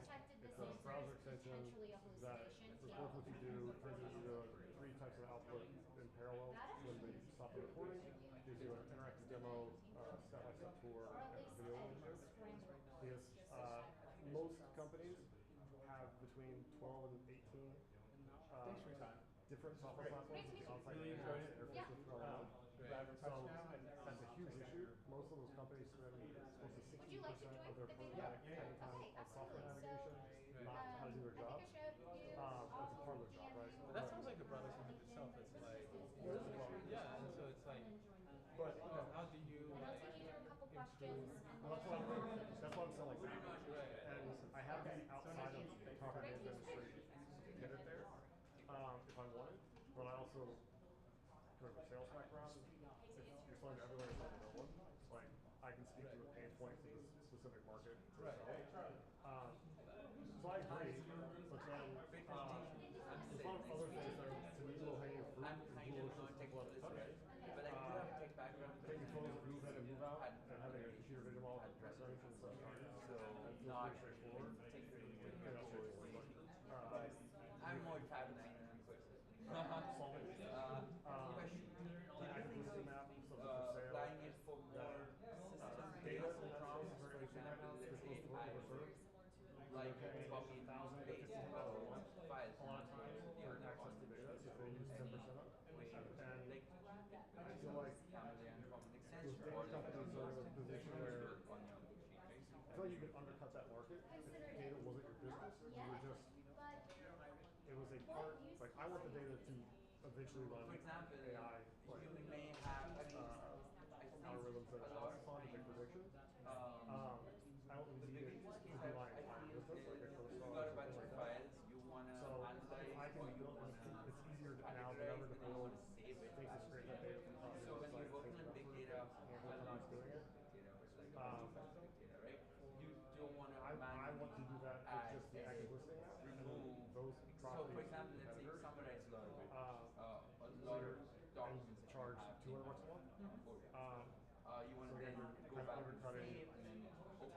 single edit. serve. So for you to be able to do that, There's like you 6 or need 7 to pieces allow it permissions that to open it, because property access management it, software is like save it, 10 software hold it, as opposed to like just smushed together. interacting with It's the a CRM, it's So I think that like opens there's up a a lot host, more there's ways accounting, to host to bill. And to me, it feels like that would take a lot of time. So you build the pieces, and then assemble it later. Hell, Voltron. Weird analogy, but There's something similar in the medical field where basically, I mean, it's mostly like there is some sort of which are basically CRM. yeah. And pretty much, there's like many types of them in the world, and there's like so many different workflows, and these have to be automated, and then also connect to other services. You can install virtual Email, keyboards and mouse and then just program it to control doing all of that on virtual keyboards through an API. But like, say, we wanted to start sort of like, hey, we'll build Unless there's a keyboard shortcut that opens up sort of the a terminal document. that operates through Yeah, which Really, where we started with like the AI then Scribe that was just would because it's like, likely oh, we needed to get because something started and get it create, whatever. for instance, And I don't know about the concept world, but like medical world, people are not especially super technical. Could you tell me more about there? Because I haven't recorded this like screenshot. What do you? There's like a small handful of people who like tell the AI to absolutely love it, but then the average person is kind of like, say, AI assistant and so, whereas if you're like, oh, here's a tool and like it helps you do this a lot faster, it helps you like create your notes and create fill in your forms a lot faster, and then suddenly they start using it and they're like, oh, can I also do this? Can I also do this? And then you didn't realize they're actually interacting with the Jarvis like. No, that's very but they're really slow like a steep and observation. That topic is very similar. The so is there's an extraordinarily risk averse customer base. And I was on the buy side for a long time, and I have very little risk aversion. And it's like, oh my god, that was very comfortable to do something I've never done before. But as an industry, like as a property manager, you're being trusted with a $5 million, $10 million, $100 million, $175 million asset that you're responsible for. And the people who own it are responsible to their investors, and so they don't like, Looks like it could be solved by a problem. taking the risk. Or like Um, if you get to see it. So everything's very slow to change, but that's also because most products are extraordinarily commoditized. try your best to Like get out. there's no difference between like the big players in the market, really, outside of UX. But like some areas do the same thing. Yes and no. I think that's I going to use change. it sporadically for a long time, and then I AI stopped continues using to it. So evolve. for a lot of Like there's going to be work players that I who have to do, get out I ahead mean, of it. until recently, I And didn't then even maybe know I have could to use differentiate like download yourself. Voltron and then run everything Like locally. more change because Now that I have that, the I thing use that it more often will than offset risk earlier is to like even do a lot of my both work, the social which proof, is but also just the way pattern they make money. analysis, which is like Medical breaking field, I down. could So feel that like area the risk for is me, it's a different risk. It's not a financial risk. but it's then a alongside I use it to summarize, to Yeah, I mean, it depends what you do. Like in my case, I really there's a lot less of that. It's more of the I asked it risk to of point business and now yeah. I mean, did we put the paperwork I'm together excited for the properly? difference, like so we found a lot of trouble. Right, exactly. Yeah. And so that is oh, sort right, of yeah. like a I'm lesser excited for risk that. Maybe that because in that case, so you're far, not I've not been fighting for impressed, perfection. especially given my You're use case fighting of for what I use. can you match or surpass like the unions do. In which case, you know, there is some you know some 20, 30% that, of like but some claims I think where experience is the biggest problem. Like it loses the context in the middle. It will be very good for 10% and getting like as perfect. So I try to break down you're not promising sell summary or your agent and then break down or else ask it to summarize less three risk. parts and then break it But down. it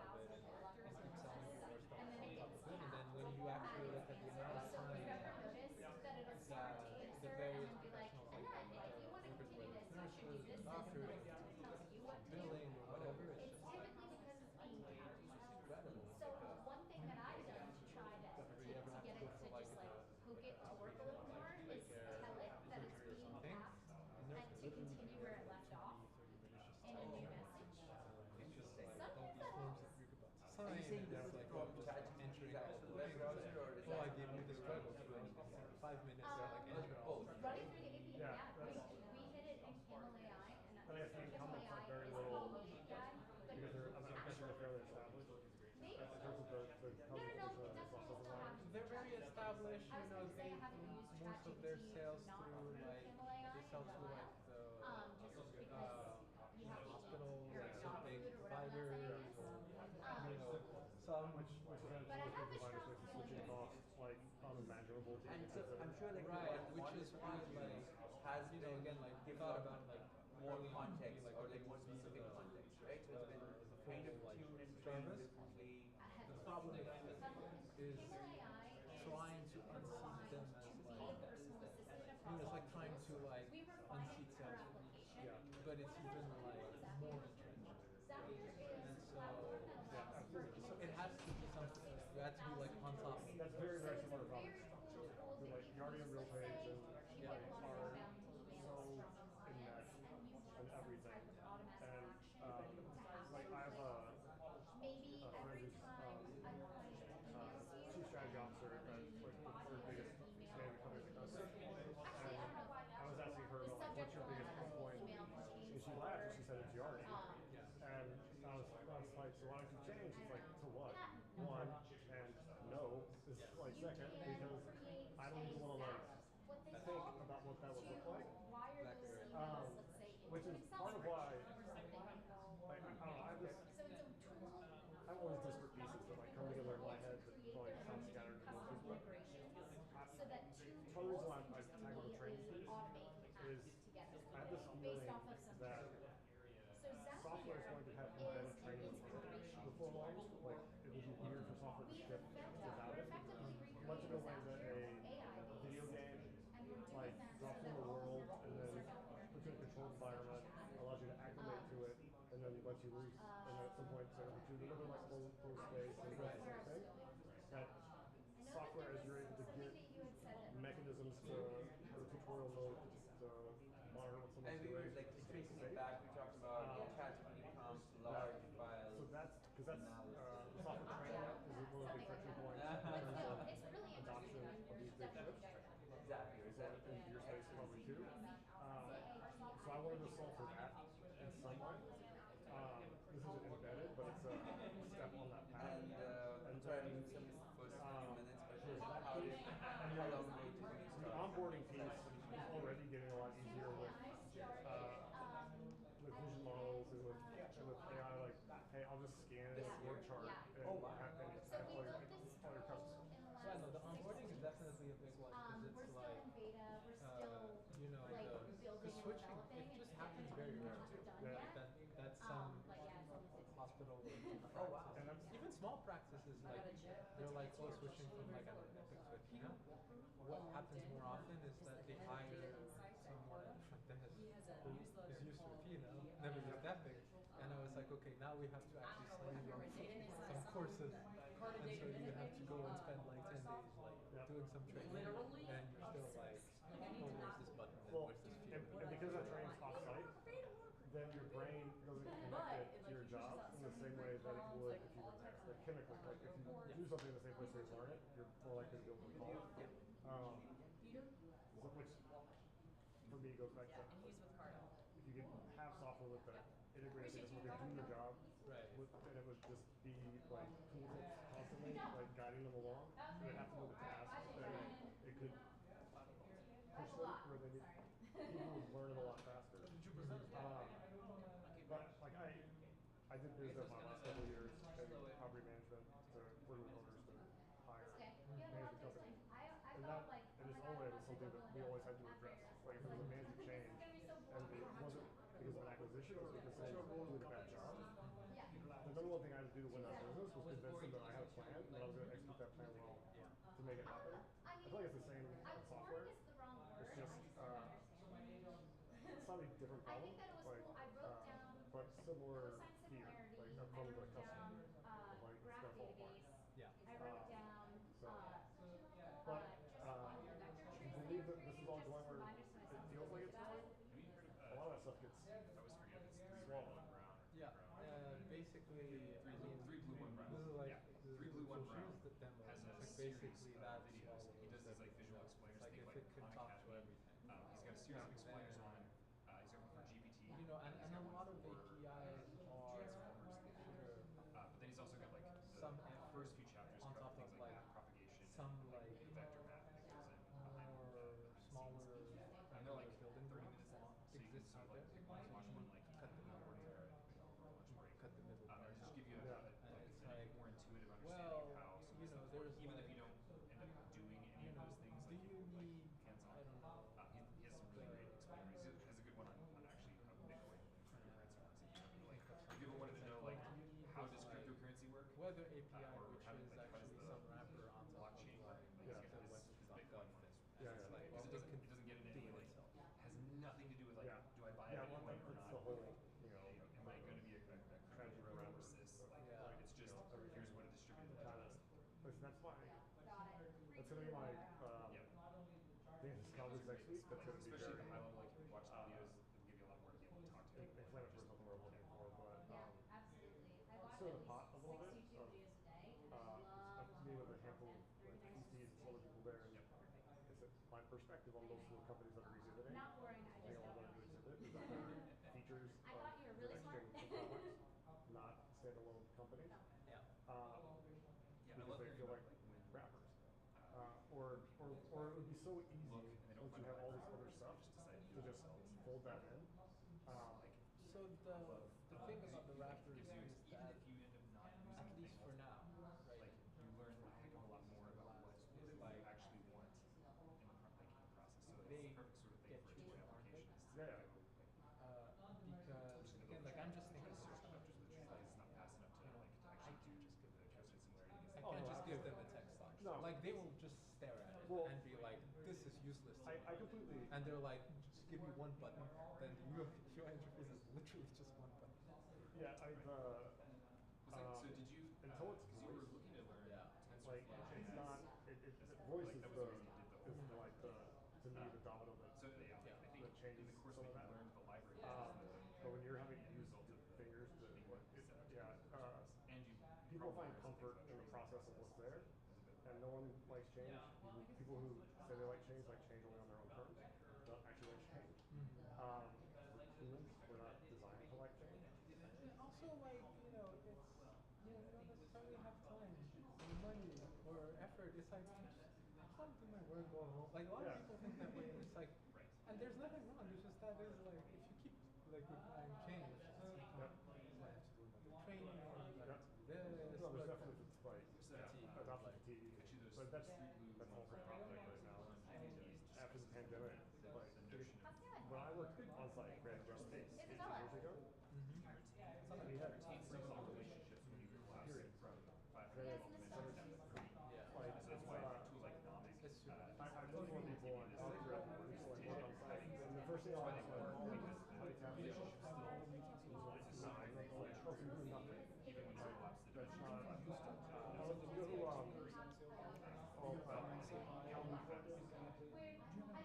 he's an author, he wrote a book, he works, that's really interesting, Focus, he wrote another book called Roll Without Email.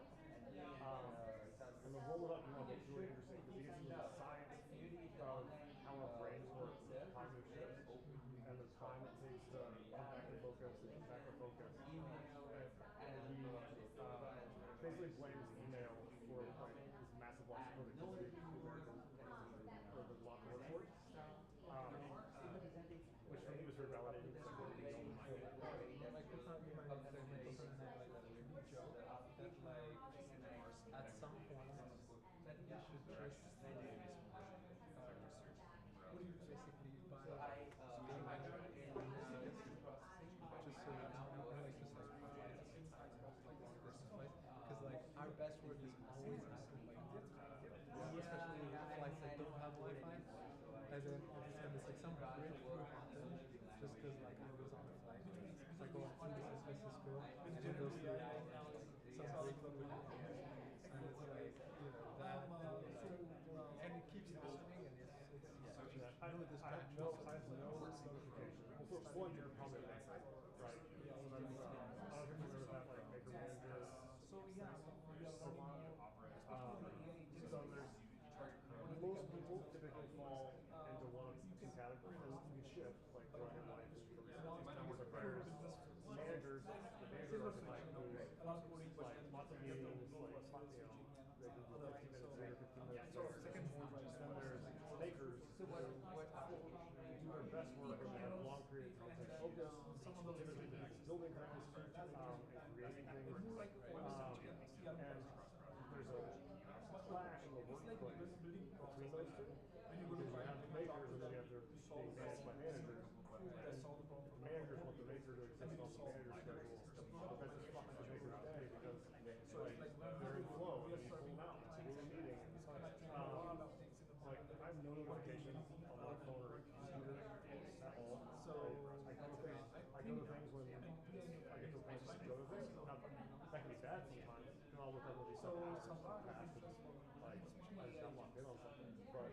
block from the end of the day forward. But then So people assemble things, I'm like, I like bring that into the tool. So that you just watching the front end process again for other making it stuff. scalable, then you have to figure out how to Is do it it. like I'm trying to sell something. Fine tuning is always Yeah, and then how you evaluate it and how you then I will go like 3 days ago and get my inbox full.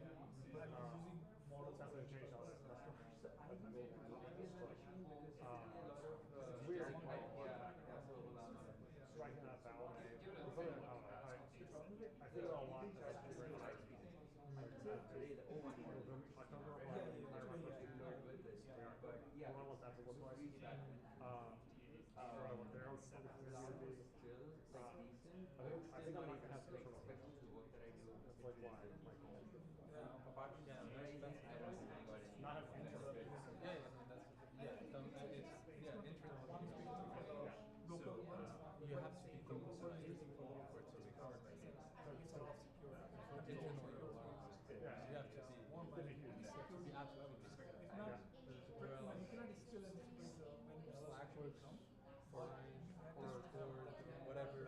Here's the cloud management systems like you can just put a note on the tab. So there's context. But I think if you're always doing there. quickly in And this you don't have like, to, I mean, if feeding in your own data, we create more work training for for ideas. Like we send, hey, we'll look into this. you can We'll prompt like it. like So things, but I just have to tell them. some cases like That's I the perfected, at least now that's part of why I think I AI understand could be like interesting. what is like And now GitHub has task and then manager. how it will basically Like, questions that are yeah, like some we have said something have are done and I go but like task but then again sometimes GitHub if you like some basic. Imagine a year from now. That's good enough. A year from existing and now. Well, it's gonna be. I think that's probably one of the conversations. I mean I don't Right now, they all have to have a lab. It's like 85% of companies don't use it. But if you make that the primary, it unlocks a lot of things for you to do around it. today the NVIDIA has its own so NVIDIA takes chat. They're working on NIMS right now. Often it's just like, and right now I just have to sell this something crazy. More agent. So Nobody else matters after that. Hassan. Nice to meet you. when did you live here? Connect? Yeah, I did. Sure. Yeah. I Is, so LinkedIn? it was like a bike beach, right? I couldn't walk first, but it was hard to find. Yeah, and these events I think it's happen every second or first Thursday every month. So like December. You are When I quit my job, I had all this like backlog of content. So I was like, oh, this is out. And about 5 months in, I just put out none of it and realized, oh, it's not ridiculous. It's still a job. Well, luckily, else is I'm avoiding it. But I wrote a class for property managers, which professional career at 7 and writing that class, I had to record 72 videos over the course of a week and a half. It's really broke through that issue. And now it's LinkedIn's not flooded, but I'm actually doing this shit I should be doing for sales, which is not funny work. Like, oh, duh. It's like, duh, when you, there's these things that people say that you should do that work, and when you do them, they work. And it's like, oh, yeah, why did I listen? It's like, you don't listen. Yeah, no, it took me forever to get to like become a real like spend a lot of time building stuff. Hello. We're actually talking to Sanjay. Steven. Hassan. Oh, Steven. Hassan, nice to meet you. I gotta head out. Yeah, I was about to head out too, but I'm trying to build a contact startup. Build a property management software startup. Oh, sorry. Yeah. You're working on building for platform. I'm working on the first pieces right now, trying to help people. Building the whole thing's very big, it's just me right now. Oh, So, who's the main audience? Like who's the property managers. Huh? Property Oh, property managers. Okay, okay. Some solution for that. Yes, well, I spent 20 years in that business, so as a, almost 18 years. 14 as an executive, so I was on the buy side a lot. I have a pretty well developed business on software systems. And because it's coming to something like this and being a little bit obsessive with stuff, I've gotten a little, I feel like I'm a little bit around the corner than most people on AI. they're seeing what's possible. They're all focusing on the shiny thing. But the more useful thing is here. Correct. Well, they're looking at like, oh, we could have an AI answer. It's like, cool, but Guys, sorry to bother that you. doesn't We change have 3 the minutes, and then I have to kick you all out. Yeah, exactly. in a real meaningful way. And if any one of you Save 30 wants grand a year per- parking validation, That's we do offer a flat rate okay, but I discounted can make 100 grand a year parking over here. validation ticket. So, We are working on a product for e-commerce and other people. So I just have fed money here. Oh, but yeah, if you park in the same building, next time you can get a flat rate. Oh, yeah. Oh, nice. We'll roll. Stay in touch.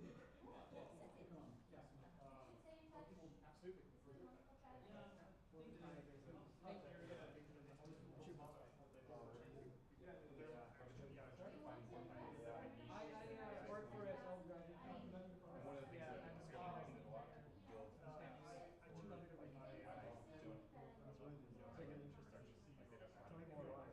Yeah, so so we work for their self-driving. So I do a great job.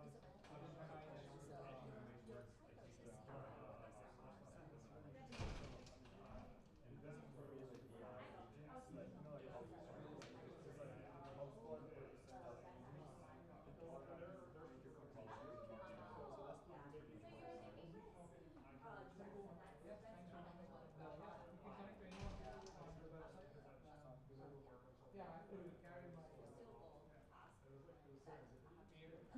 Yeah.